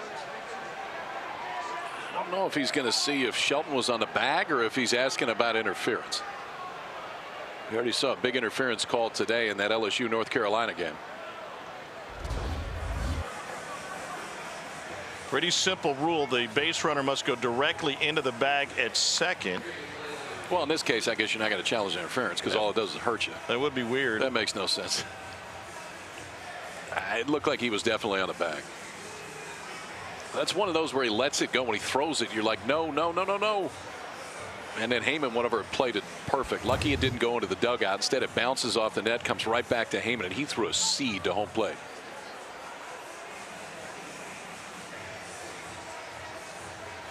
They are looking at the play at the plate. The ball's definitely there at plenty of time.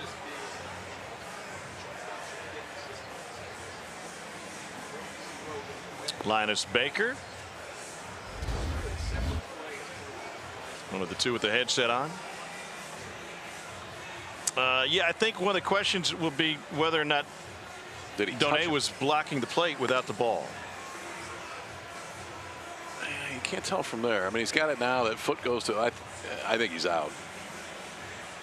There's got to be what he's wondering about, right? Yeah, he's got half the plate right there, and then once he catches it, then you can move over. That left foot didn't move a whole lot. I think the only question is whether or not he clipped the leg on the way by with the tag, and I thought he just got him. That left hand definitely touched home plate on the way by. So if he missed him the first time, he's safe, but I thought he clipped his leg.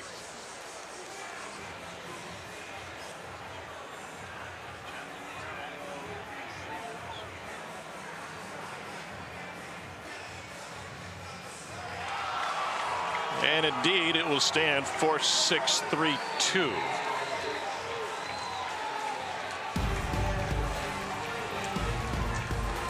Luke Heyman throws a strike to the plate, and they get their double play.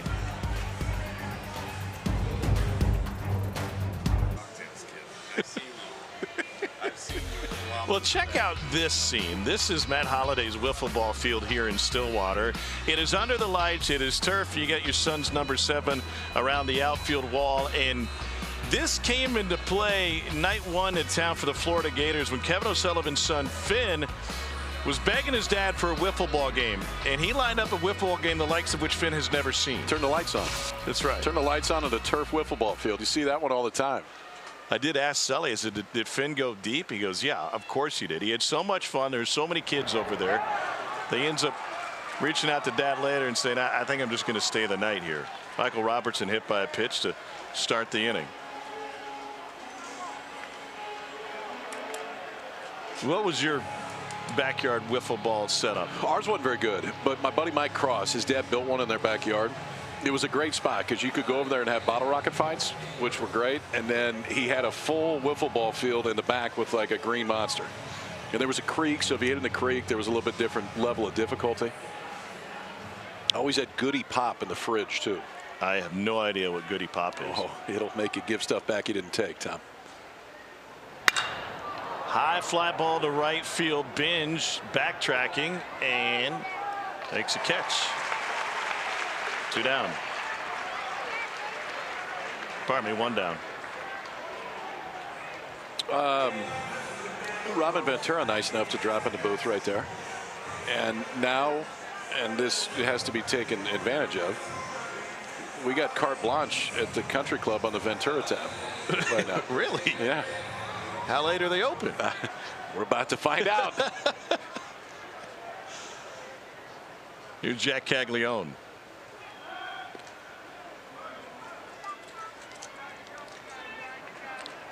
It's about that time of the summer, by the way. You just mentioned bottle rocket wars. Kids, that's not a good idea. No, don't. Yeah, don't listen to me.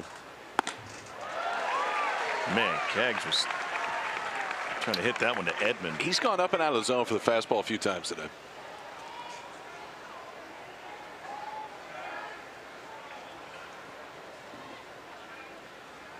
Caglianone 0 for 2, reached on an error last time up.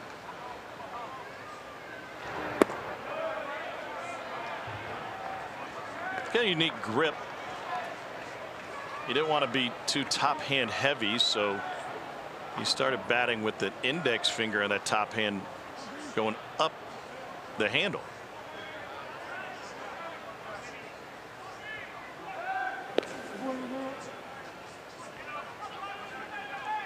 Kind of like a putter.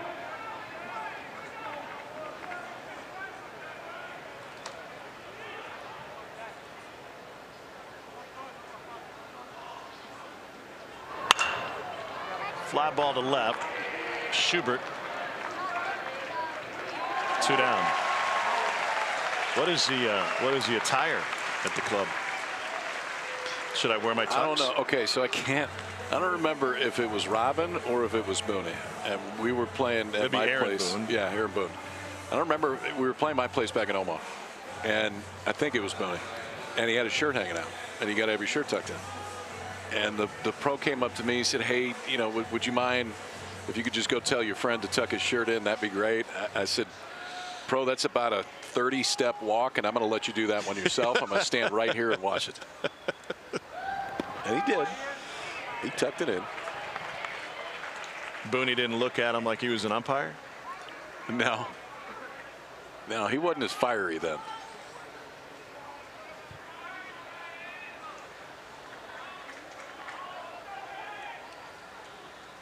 Wilson 0 for 2 in this one, batting in the 3-hole for the first time. Ground out and a strikeout.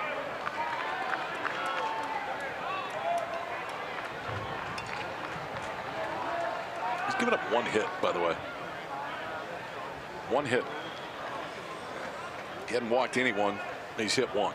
I mean, he has been in total control tonight. But that being said, it's 4-0. You give up a few and Florida jumps ship. It's a different game.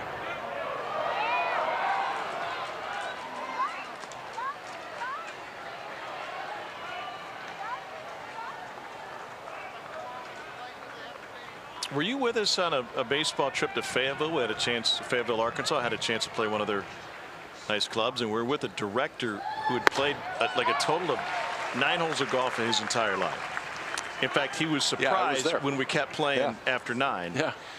And we told him, he said, hey, we're going to this really nice place. Make sure you wear a collared shirt. And he came out in like a plaid button down. Yeah, button all the way down. Yeah. Yeah, that's why I told him to ride with you. No, Hart will enjoy this. You guys are going to be partners, and by the way, we press on 1. I just remember we got to the 10th hole, and he goes, "What are we doing? We're playing twice today." He said, "I thought we were playing 6." Foul back. Why would we play 6 holes of golf?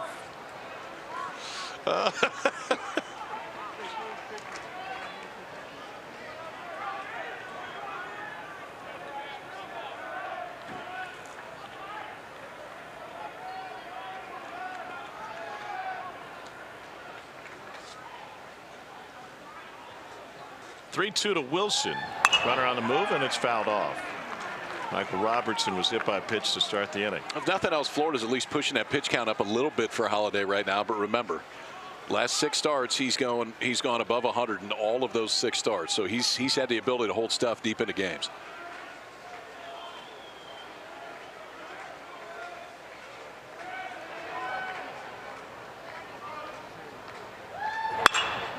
Well hit, right center field, long run for Binge, and he gets there. He can scoot.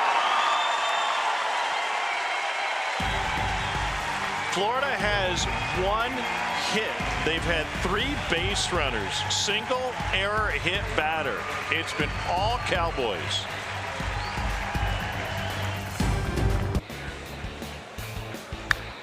Let's take a look at what Nolan Schubert has accomplished tonight. So there's number 1. That's clearing everything, by the way. And let's just go ahead and do it again. This one to right center. The first one kind of to dead right field. We didn't get distances on them. I'm just going with it because it sounds cool. Both home runs combined over 900 feet. You good with that? I think that's conservative estimate. Most home runs in the program since 1999, when Lamont Matthews hit 30 of them. Schubert has 3 in 2 games of this regional. It's 117 home runs this year for Oklahoma State. It's the most since 1999, that same year when they hit 132. That was Josh Holiday's senior year.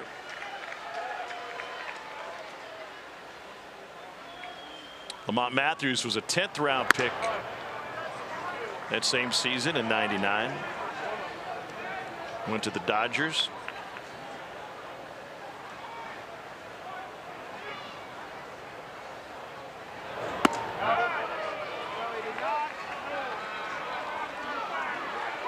Lamont Matthews hit 36 home runs his first year of minor league ball.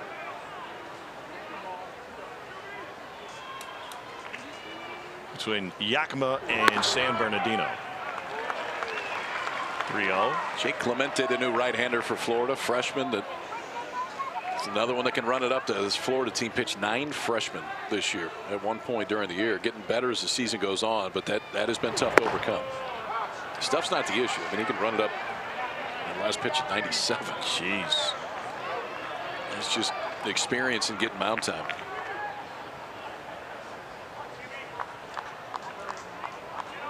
The SEC got 11 teams into the NCAA tournament. We're airing on the SEC network tonight. We see a lot of SEC baseball, and it is not uncommon to see velocity like this every weekend in the SEC. But a question born of ignorance: is there similar velocity in the Big 12? Top teams, absolutely. Yeah. See Clemente's numbers this year: 30 strikeouts and 20 1/3. That's the greatest indicator to tell you how good the stuff is. Walk numbers not great, but not terrible. Walking about 5 per 9 innings. It's probably 2 or so more than you like to see.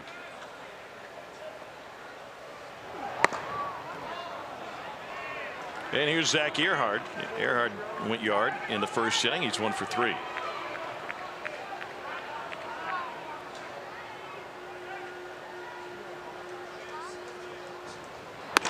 Inside. The winner of this regional matches up with the winner of the Clemson regional, and Clemson was able to knock off Coastal Carolina to get a berth in that regional final.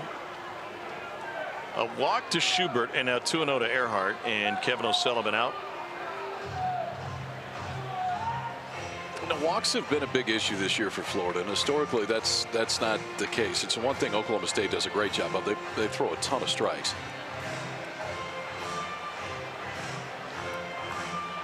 By the way, a thriller in Charlottesville tonight. They're in the 9th inning. Mississippi State and UVA are tied at 4. Dakota Jordan, the guy they call Baby Bo, was a 2-sport standout in high school and will be a high draft pick on the baseball field. Provided the winning stroke last night for Mississippi State to put them in this 1-0 game against the number 12 national seed Cavaliers. Fouled off, 2-1. I mean, 6 walk-offs yesterday. That's the most in one day since regional started in 1999. We've hit 3 more today. Last year, all of regionals, there were 2 total. Pretty good product this year. Mm-hmm.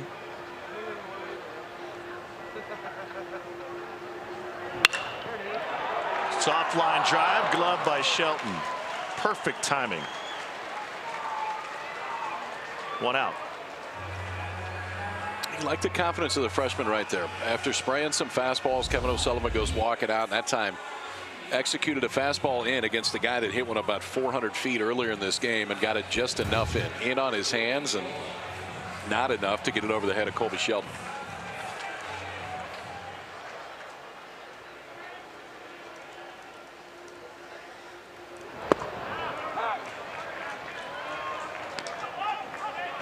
Aiden Miola down on the count, 0-1.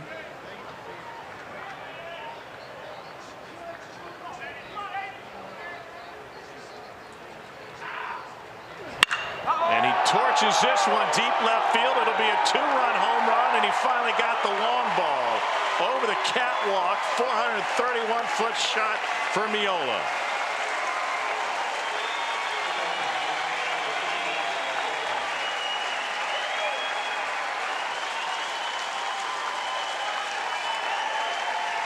Well, that's one way to do it. Keep from fan interference. Hit it to the catwalk. O'Brate Stadium, when they built this thing, you can walk around at 360 degrees, and it gives for some great vantage points to watch the game. Pretty good time to be on that catwalk right now. Miola, who just about had one in the first inning, this time takes all doubt out of it. 6 runs on the night for Oklahoma State. They have all come on home runs. Ian Doherty at the plate, 1-0.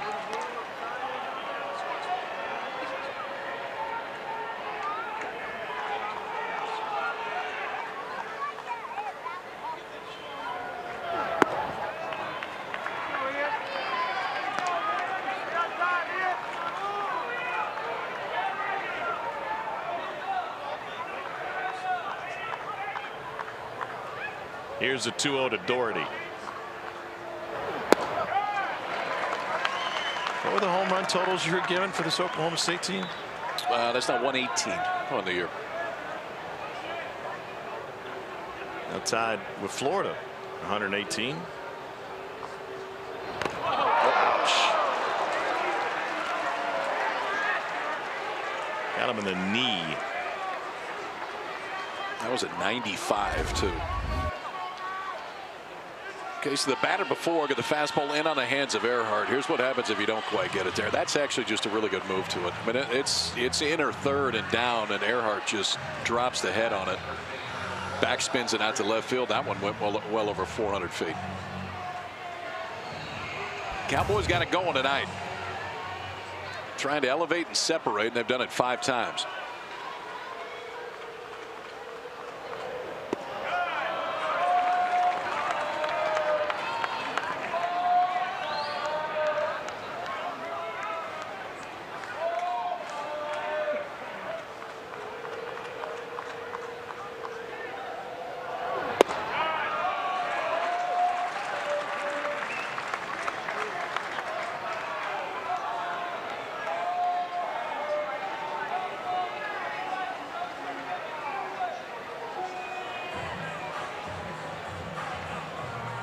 And a visit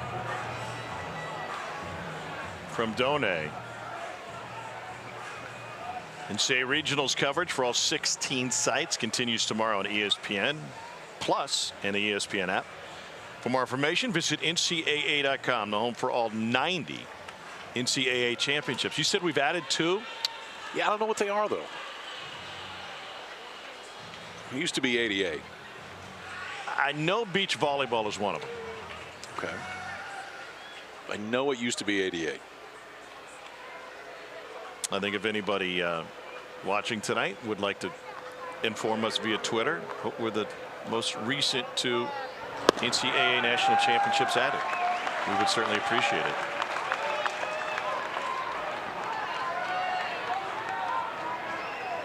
Tiddlywinks. Okay.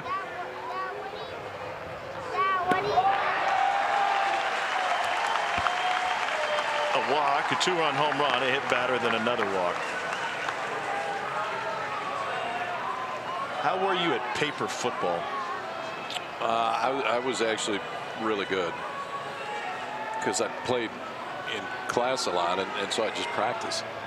Kevin O'Sullivan going to make his way out, and he'll go get the freshman right-hander right now. You didn't even wait till lunch to play paper football? No, I mean, I had to get my work in. I'm just going to show up without a warm-up. Fair enough. It'll be the end of the line for Jac Caglianone. He lasts a third of an inning. Tell you about the new Florida pitcher after this. Robert Sapp. And welcome back to Stillwater. Florida going back to the bullpen. Caglianone started, then it was Slater, then Clemente. By the way, the Florida softball team got a big win against Oklahoma State day 1 in the Women's College World Series, and then today Texas shut out Florida 10-0. Here's Robert Satin. The Texas OU final. Another freshman left-hander that's had a hard time throwing strikes this year. That's the reason he hasn't been out there very much. Over a walk per inning for Satin, and that's the biggest thing. And that's kind of what summer ball does. I mean, you got to limit how much guys are in there during the year, because if you don't throw strikes, you got to try to win. But ultimately, summer ball is a little bit different. You can get some more work in, and I would assume that may see a different Robert Satin next year, because he will get some reps in the summer. Now just trying to get Florida back in and see if that offense can get anything going. Just 1 hit through 6 innings for the Gators.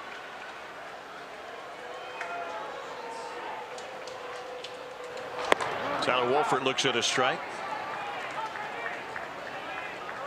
The top seed in the Greenville Regional, East Carolina, got eliminated earlier today, and in the nightcap, Wake Forest got eliminated. Evansville is hammering VCU 15-10. I said that like I didn't watch the 9th inning. I can say with certainty you watched the 9th inning. Wolford is 0 for 3, a strikeout and a couple of groundouts. That was a 13-0 Evansville lead. Strike 3 called on Wolford. We're talking about how these high-scoring games occur here at O'Brate Stadium, and specifically that Missouri State game a couple of years ago. They led 12-0. Yeah. And what did it end up? A lot.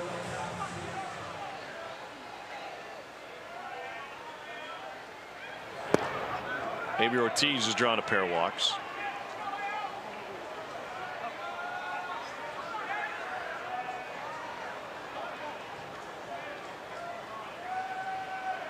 They led 12-0. Missouri State did, and Oklahoma State beat them 29-15. Mike Gundy would be cool with 29. Yeah, most days you're happy with that number.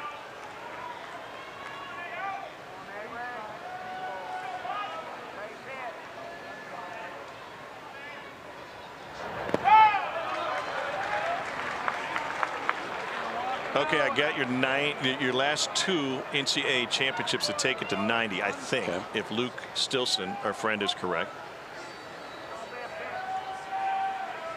The creation of the men's Division III volleyball championship got it to 89. And then it went to 90 with the beach volleyball championship.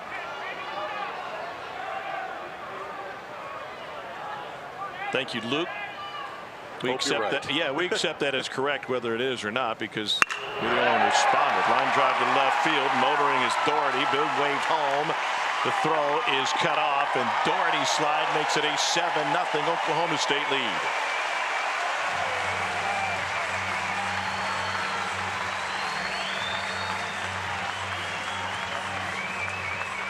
Avery Ortiz just wanted something to hit, man. He walked twice today, grounded out the shortstop.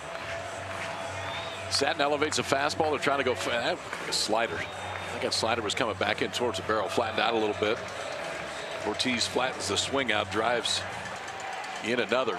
Solo home runs, 2 of them in the first, 2 of them in the third. Well, the runs just keep on coming this inning for Oklahoma State. By the way, shout out to Luke Stilson. He's the director of athletic communications at Gettysburg College. Do great work, and he does great work. So thank you.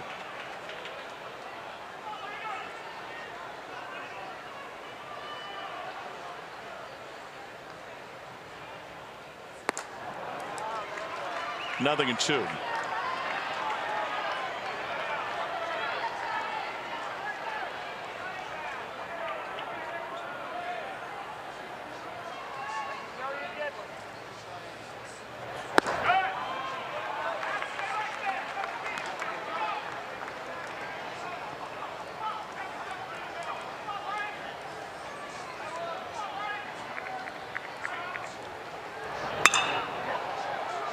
Into the right field corner. Wilson has space. And another big inning. It's a 3-run frame for Oklahoma State. They sent 8 to the plate. 3 runs on 2 hits, including a 2-run home run from Aiden Miola. 7-0 Pokes. Welcome back to the NCAA Baseball Regionals presented by Capital One. Well, the dream season rolls on for Birmingham Southern, playing in the Division III World Series just northeast of Cleveland in Eastlake, Ohio. Panthers slugger Jackson Webster hit a 2-run home run in the bottom of the 9th inning. Birmingham Southern beat Randolph-Macon 9-7 this afternoon for the win. If you're unfamiliar with the story, what's unique about that is that the school closed its doors for good yesterday. Was that game 1? That was game 2. They lost yesterday. Okay. They bounced back to win today. And by the way, Birmingham Southern was down to its last strike. Webster had already hit a 2-run home run early in the game, but Birmingham Southern squandered their lead and they had to come from behind to beat Randolph-Macon. That's too bad. There's good baseball history at Birmingham Southern. They were a Division I program for a long time. Butch Thompson played there, the head coach at Auburn. Keep on winning, boys. You got a lot of fans. Not only do they have fans, but they've got their own trading cards. Did you hear that story? Uh-oh. The Topps Company has made an official trading card of the Birmingham Southern baseball team.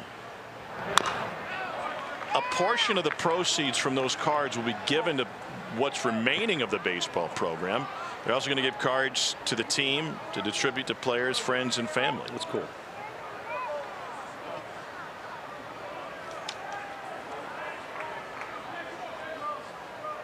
2-2 pitch. It's one thing to bring your baseball program back from the brink like Cal did years ago. It's another to bring your university back from the brink. I don't know if this is going to have that effect. It's a lot of baseball cards.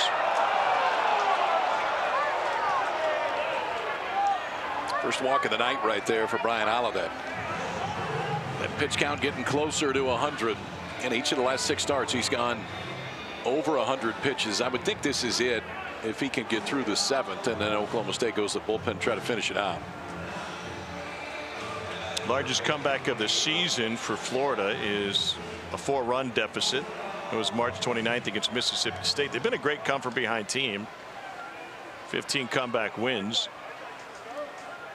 You said, I think it was like the 3rd.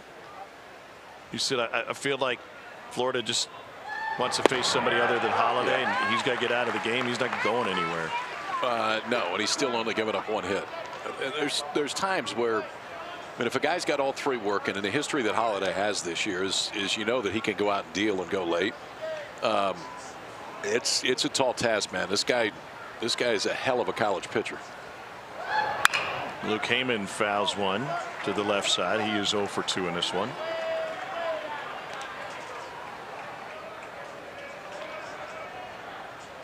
The walk to Shelton makes him only the 4th base run of the game for Florida.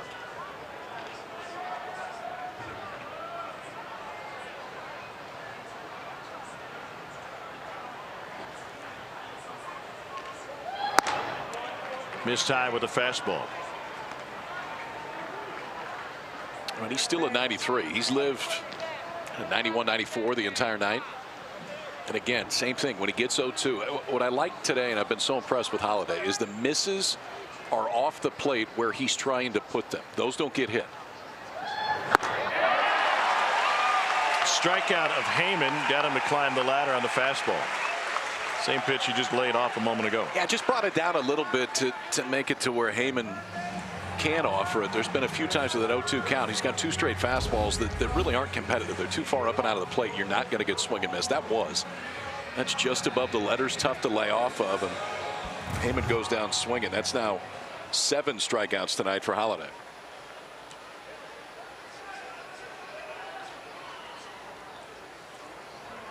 Tyler Shelnut has Florida's lone hit. Came back in the 2nd inning. I'll tell you this, there aren't too many in the country that have a 1-2-3 punch like Sam Garcia, who I know wasn't great last night, but he has been great the entire year. Holiday, who has been great tonight, and then Binge is what now is your 3. That's salty. And I think, to your point, it's the evolution of a staff. Yeah. Virginia just walked off Mississippi State in the 1-0 game in Charlottesville. The Cavaliers will be in the regional final tomorrow night.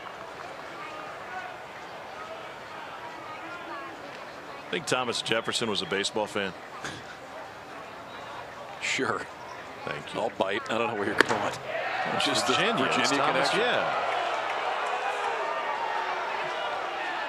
Should put a wiffle ball field in the back of Monticello.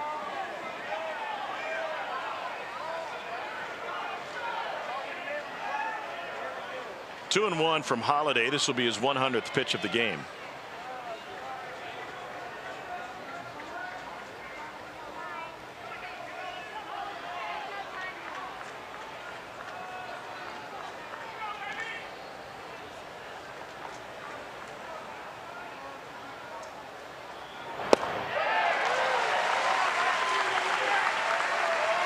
Two and two. Still with the ability to throw anything at any count. Getting a down count, you think probably going to get a fastball. He drops an 83-mile-an-hour slider in there to even the count back up. Now he can elevate fastball if he wants, go back to the slider. Hasn't thrown as many of those slow curveballs. He threw a few early, but he's gone more slider as the game has gone on. Fly ball to right. Binge. 2 down.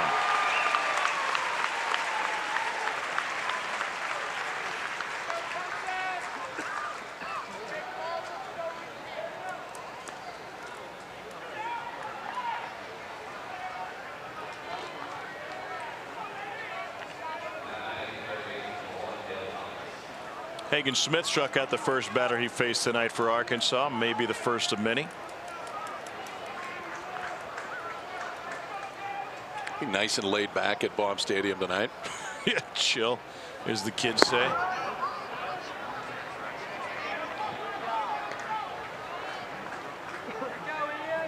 That place is jam-packed.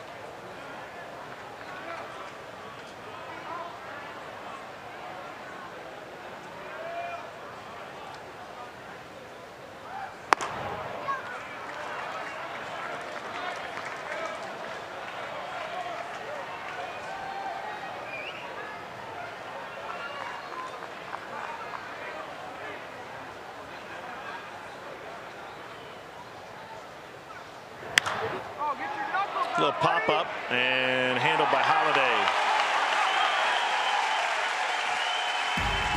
He will get a nice ovation. 7 innings of shutout, 1-hit work for Bryan Holiday, and a 7-0 lead.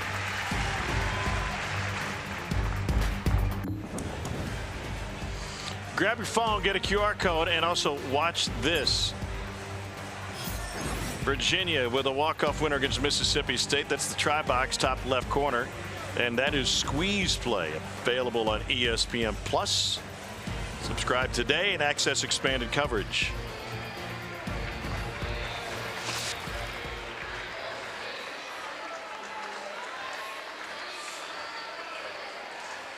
Good day to be a Cowboy fan, no doubt. Here's Carson Bench. He's the only Cowboy that did not bat in the 7th inning.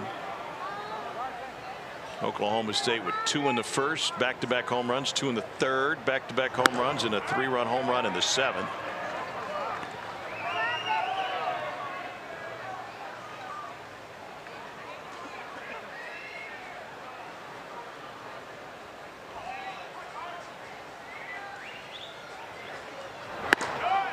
Up and away.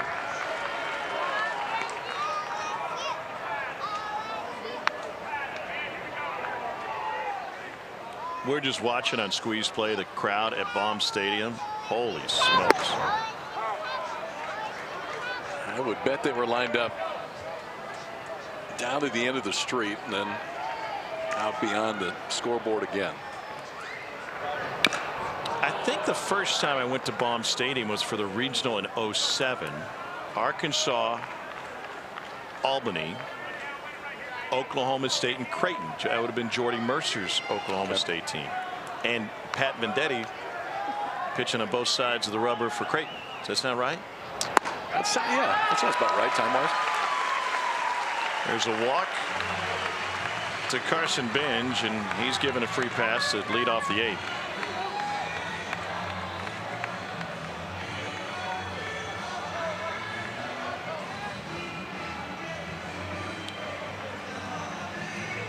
Nolan Schubert, 2 for 3, 2 home runs.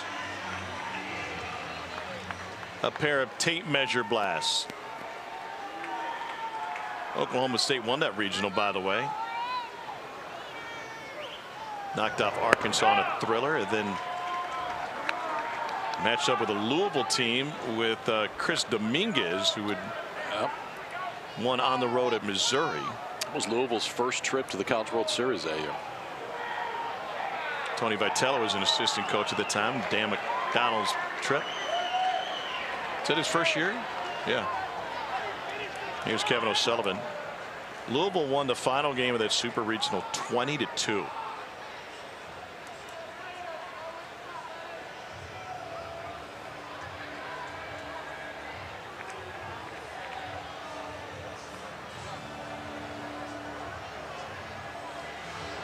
Kevin O'Sullivan will go to the bullpen. Robert Satin is done. He gets 2 outs and he leaves after another walk. The new pitcher coming out of the bullpen for Florida is Grayson Smith.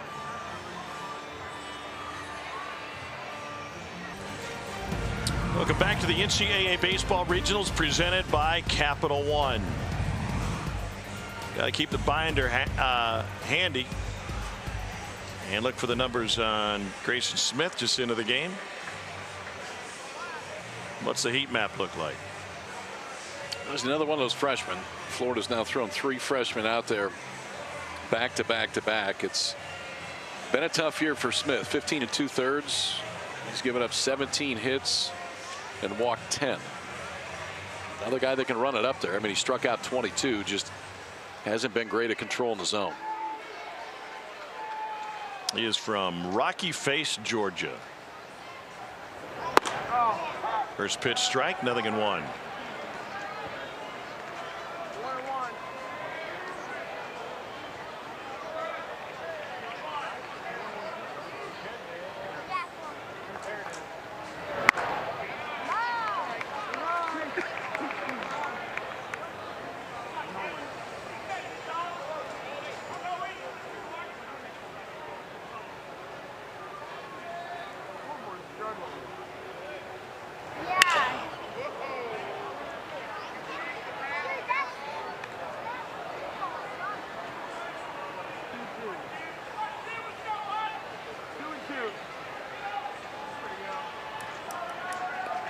Free baseball.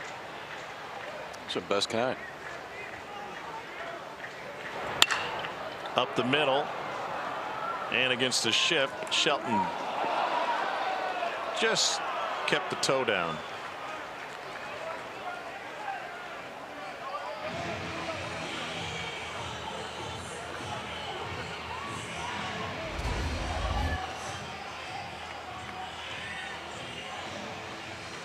Plenty of time at Florida defensively in a perfect spot to defend this.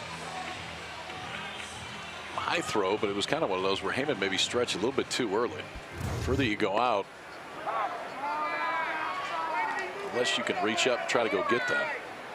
Being the first one at yoga class, here's Zach Earhart.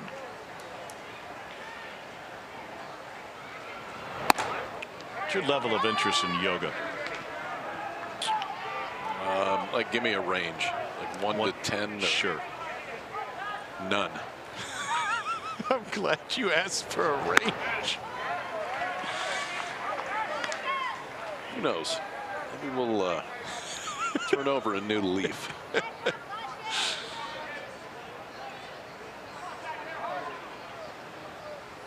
Be going to pure bar classes in no time.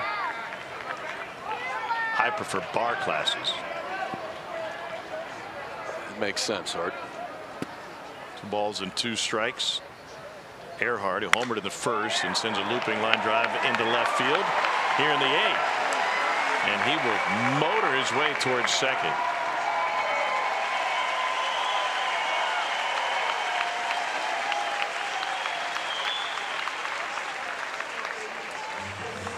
He's just missed a few others today, too. But solo home run in the first, double here in the 8th. Ball to left that he got pretty good, but this time out in front of what looks to be a slider, but keeps that zone low, or the bat in the zone just long enough to hook it fair down that left field line.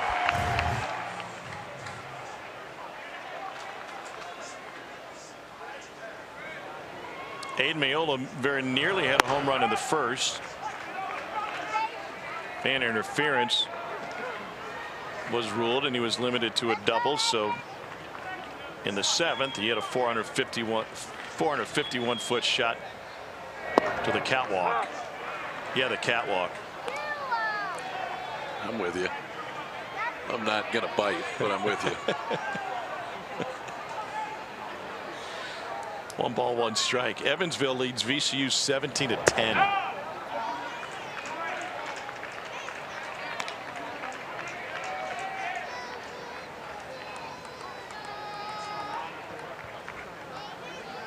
And Georgia's in front of UNC Wilmington 11-2. That game's nearly finished.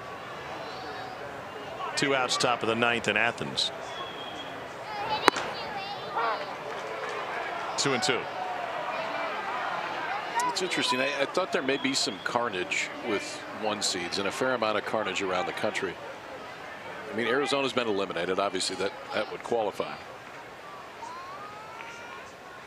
But by and large, the other 1 seed's been pretty good so far. Tennessee's going to go to 2-0. East Carolina got beaten in their opener, stayed alive today. will usually look good. Florida State's out in front to try to go 2-0. Virginia's 2-0. North Carolina's 2-0.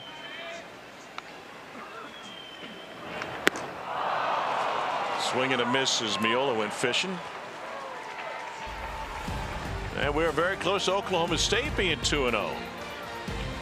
Florida's got 6 outs remaining at the plate, trailing by 7.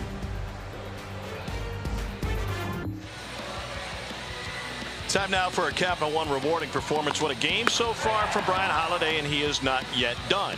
16th start of the year, he hasn't missed a turn, and for Holiday, you can really see right away that he had the A stuff tonight. I'm not sure if he thought he'd go 7+ and only allow 1 hit, which is all he's done up to this point. 7 strikeouts, walked just 1. That was to open the 7th inning, but really in control of everything, and Florida has not been able to barrel much of anything up the entire night.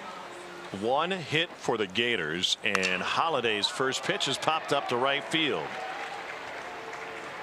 Carson Binge, tomorrow's likely starter, puts it away for the first out. This is the game summary. It summarizes the game. It's been a holiday for Oklahoma State. 1 L or 2? 1 L. Okay. Holiday celebrate. His season high in pitches is 130. That was 4 games ago on the road at Texas. 6th time this year they've hit 5 or more home runs in a game. Jac Caglianone allowed 4 home runs in the first 3 innings.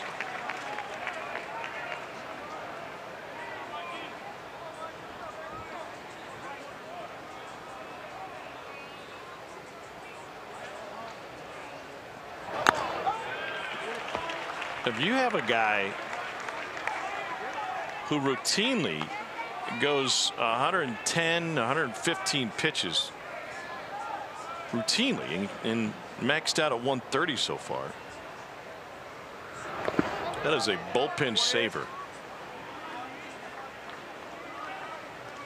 Yeah, he has been that, man. He's been an ace, and they've really had 2 of them. Sam Garcia doesn't have quite the numbers, but close. Matt Holiday back in the building tonight, World Series champion with the Cardinals, and owner of a really cool wiffle ball field. I'm hearing that the lights didn't go out that night till about 1. Oh, is that right? It went late into the evening on the wiffle ball, into the morning. I understand that Matt is big into pickleball these days. I'm sure he's not competitive at that. Probably not. Strike 3 looking, and Michael Robertson. 8K for Bryan Holiday. No relation. Just kind of keeps on rolling, man. It's one of those games where when you watch Holiday pitch, he's making everything look so easy. Because when he misses, he's missing where you would want to miss. He has not missed over the wide of the plate. Consistently has lived on the corners. The misses are just off the corners. Florida has no idea what pitch is coming next. This has been a masterclass. Breaking ball for a strike.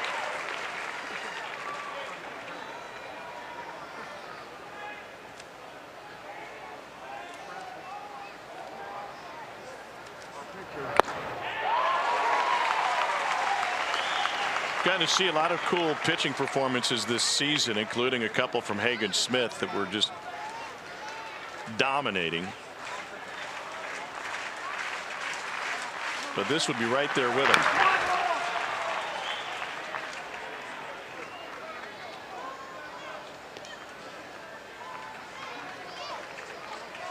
Hagen Smith struck out 14 in 6 innings in game 1 of their series against Texas A&M.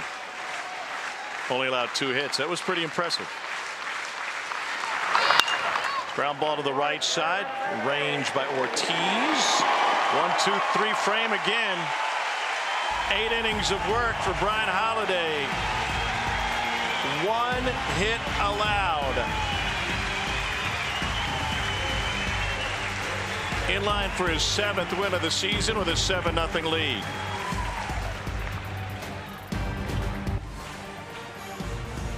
NCAA baseball regionals are presented by Capital One. What's in your wallet?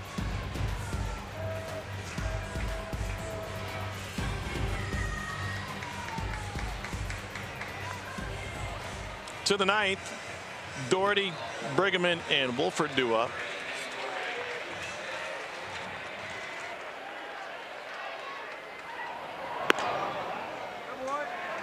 And the first pitch to Ian Doherty just misses the strike zone. Grayson Smith is the 5th pitcher of the game for Florida.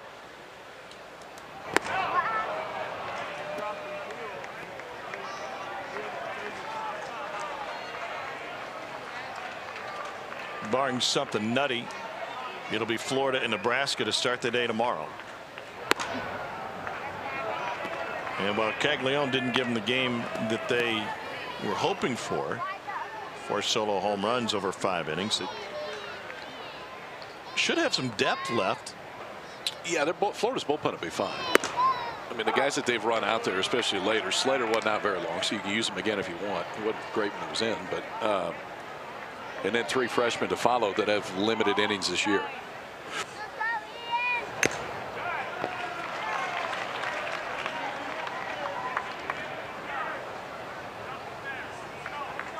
Huskers looking for another shot after Florida got them 5-2 yesterday in their opening round matchup.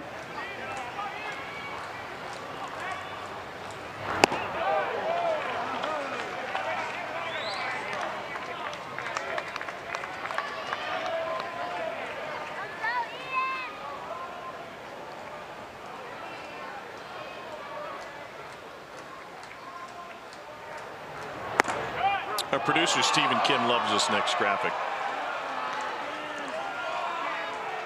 I'm intrigued. It's math and trends, and you start 2-0. You win 80% of the regionals, historically speaking. Win your first, lose your second. That number drops to 12%. Lose your first, win your second. It's only 7%. The math is mathin'. Colin Brigman up.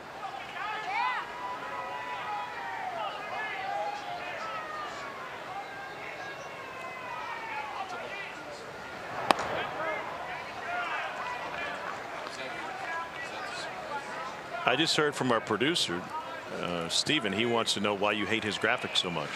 I do like it. I was laughing on the inside. It was one of those.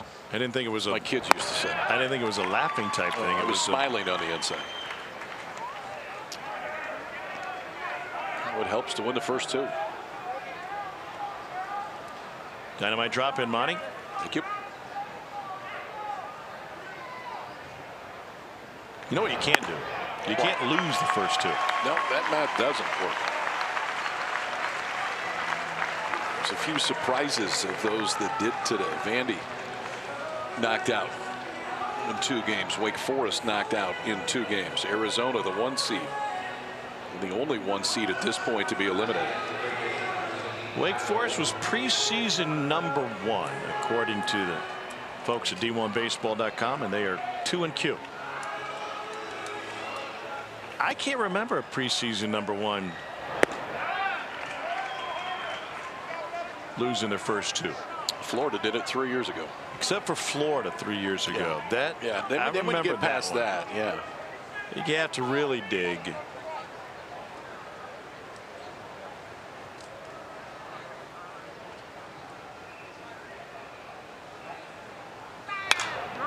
Foul back.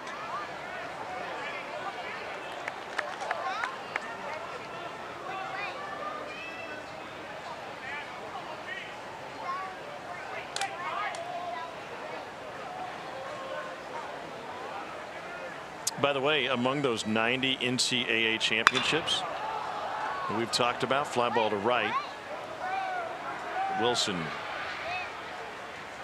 number 2, out number 2. Yeah. Today was the Division II rowing championships. Who took that one home? I don't know. The folks who run the Twitter account just showed the trophy, but we don't know who won.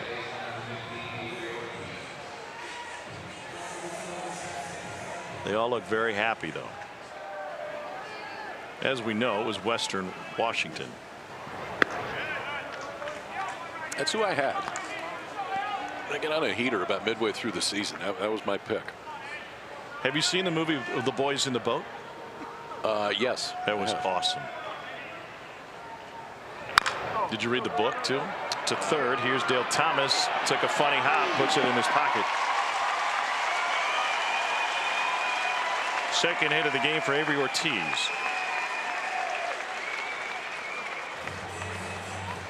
It's a wonderful book, but now you know how it ends, so I'm not sure it's going to be worth your time. You can read it. And most people knew what happened at the end of the Titanic, but still saw the movie.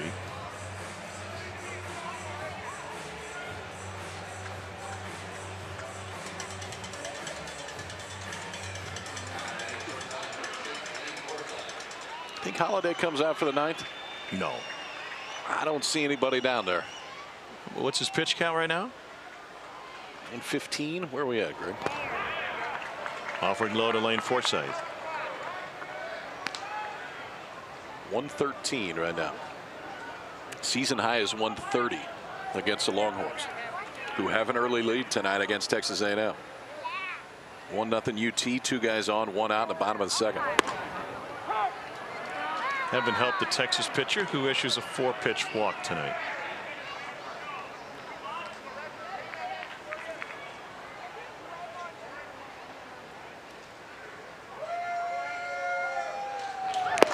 Swing and a miss. I'd like to make a nomination. Okay. And I'd like to nominate these Oklahoma State helmets as the best in college baseball history. Yeah, I mean, this is the Wayback Machine. And I know they have buttons that go down there, not pullovers, but this is back to the days that Josh grew up a bat boy. I mean, not the pinstripes, but the hats, the helmets. Yesterday was way old school. And that was back to the Gary Ward days. Tradition plays. They got plenty of it here. Well, it's one thing to wear throwbacks, but you have to have been good during that throwback era for it to carry any meaning. They were good.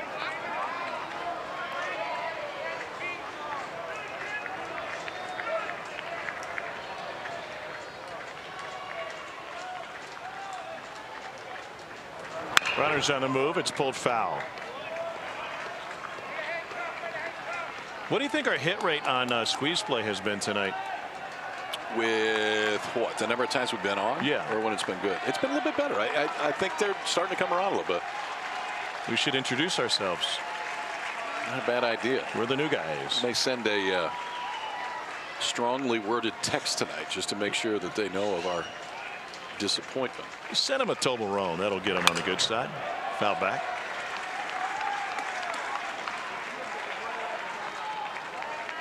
But he loves to get chocolate in the mail.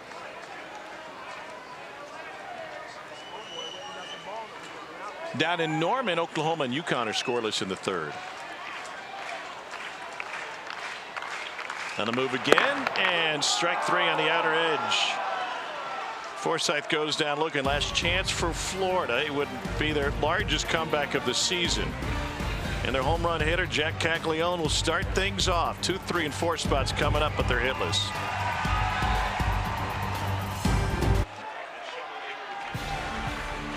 Coming up next, the SEC Now crew break down all the highlights from baseball and softball. And they'll be led by our buddy Darinoka. Same high school as Avery Ortiz, second baseman for Oklahoma State.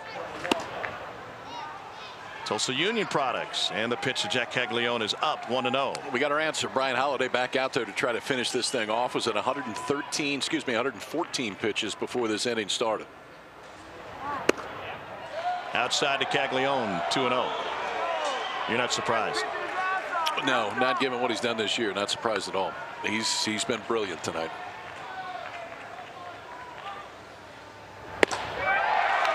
Two and 1.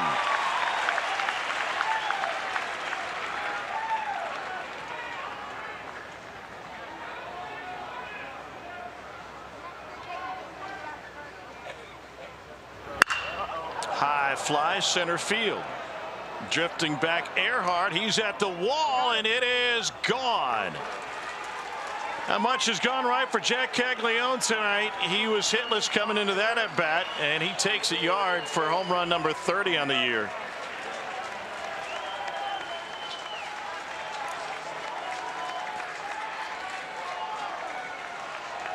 That just kept going and going, and I think Earhart was a little bit surprised that it didn't end up in his glove. 109 off the bat for Caglianone. That right there, home run number 30. The only one in college baseball history to go 30 in 2 separate years, and he does it on a fastball down and in. Second hit of the game that Holiday has given up, and it breaks up the shutout. And now Ashton Wilson at the plate. Guys in the Oklahoma State bullpen are just leaning up against the fence. There is somebody throwing back there. I think this is probably one more base runner. Okay. If he gets one more base runner, they go get him. If not, see if he can finish it.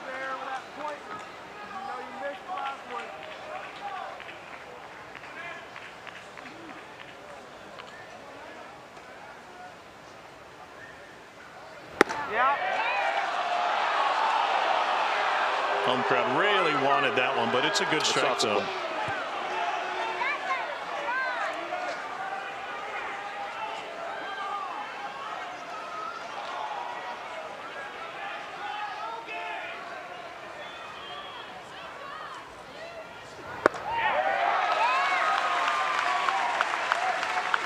Robert Krantz is the Cowboy, slowly but surely warming up in the bullpen.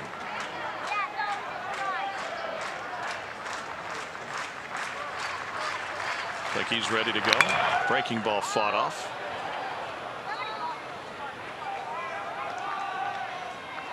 It's pretty good work by Wilson right there just to get a piece. You could see that kind of backed him up. He thought it was an elevated fastball at the beginning, then got enough to keep the at bat alive.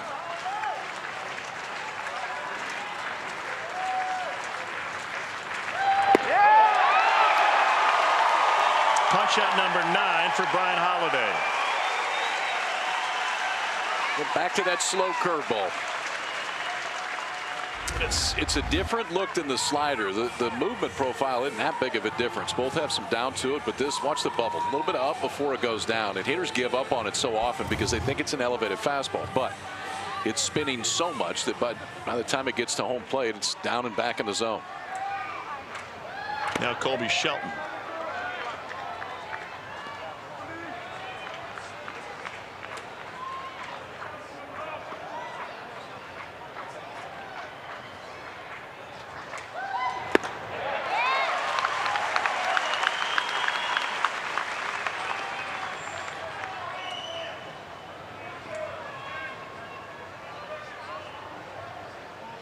Here's the 1-1. Swing and a miss.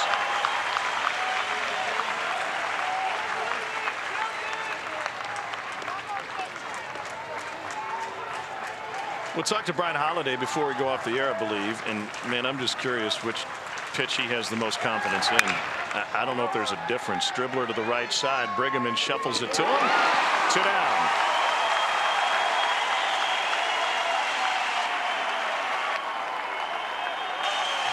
And Holiday is 1 out away from a complete game win for Oklahoma State to put them in the regional final. Luke Heyman coming up. He was 1 swing away from a shutout. What do you think's been his best pitch tonight? I don't know that there's been. I think fastball location to me has been unbelievable, and it's set everything else up. But I mean, he literally has been able to pick 1 of 4. Bryan Holiday is looking for his 3rd 9-inning complete game of the season. Did it against TCU on March 23rd. Against UCF last Friday. And now 1 strike away from doing it against Florida tonight. This will match his season high in pitches.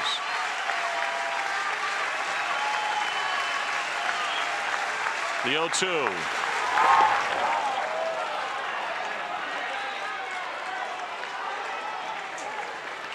It's the 11th time this season that Holiday has thrown more than 100 pitches. He has been a workhorse for this Oklahoma State team. On their feet at O'Brate Stadium. Swing and a miss. Strikeout number 10. Bryan Holiday has pushed Oklahoma State into the regional final with a 7-1 victory over Florida.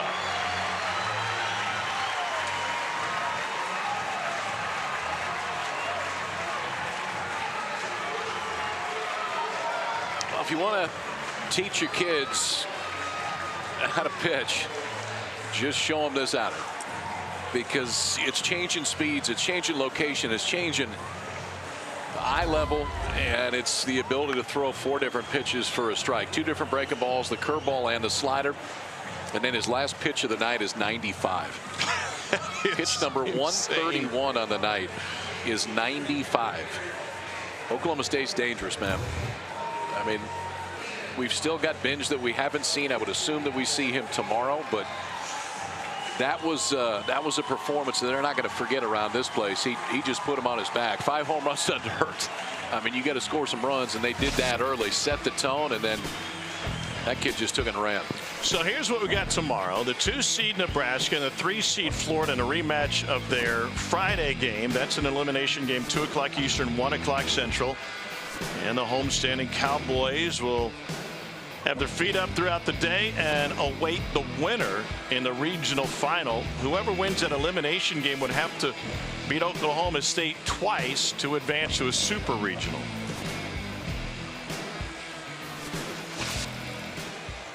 I mean, we've seen, I would say, stuff dominant games this year. Hagen Smith, I saw Chase Burns earlier this year twice when he was through the roof good. And his stuff doesn't necessarily profile with those 2 guys, but the ability to understand how you pitch and how you use everything in location was next level good tonight for Holiday. And for Josh Holiday, the offensive approach that they had against Jac Caglianone was outstanding. So pick your package, home runs or pitching. And Bryan Holiday got off to a great start. He did have a 2-0 lead going into the bottom of the first and plenty of wiggle room. He didn't need it. Started with a strikeout in the first, got 2 more in the second, 1 swinging in the third, 1 swinging in the fourth. The only inning he didn't have a strikeout today was the 6th. And he just, he would steal strikes with a fastball early on location and then wasn't afraid to go elevated late when he wanted swing and miss. Curveball and the slider were both outstanding. Used a changeup more against lefties. That's a pretty good day, kid. That was fun to watch. And so Josh Holiday's team will advance to the regional final. 4 solo home runs against Jac Caglianone, and hugs and high fives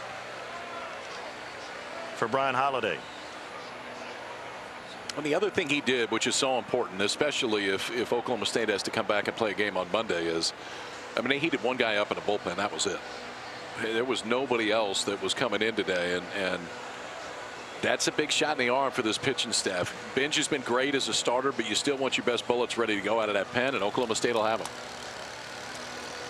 Cowboys got a lot to talk about, and so does Bryan Holiday. Turns in a complete game, his 3rd of the season. We'll talk to him off air. You can find that interview online later tonight.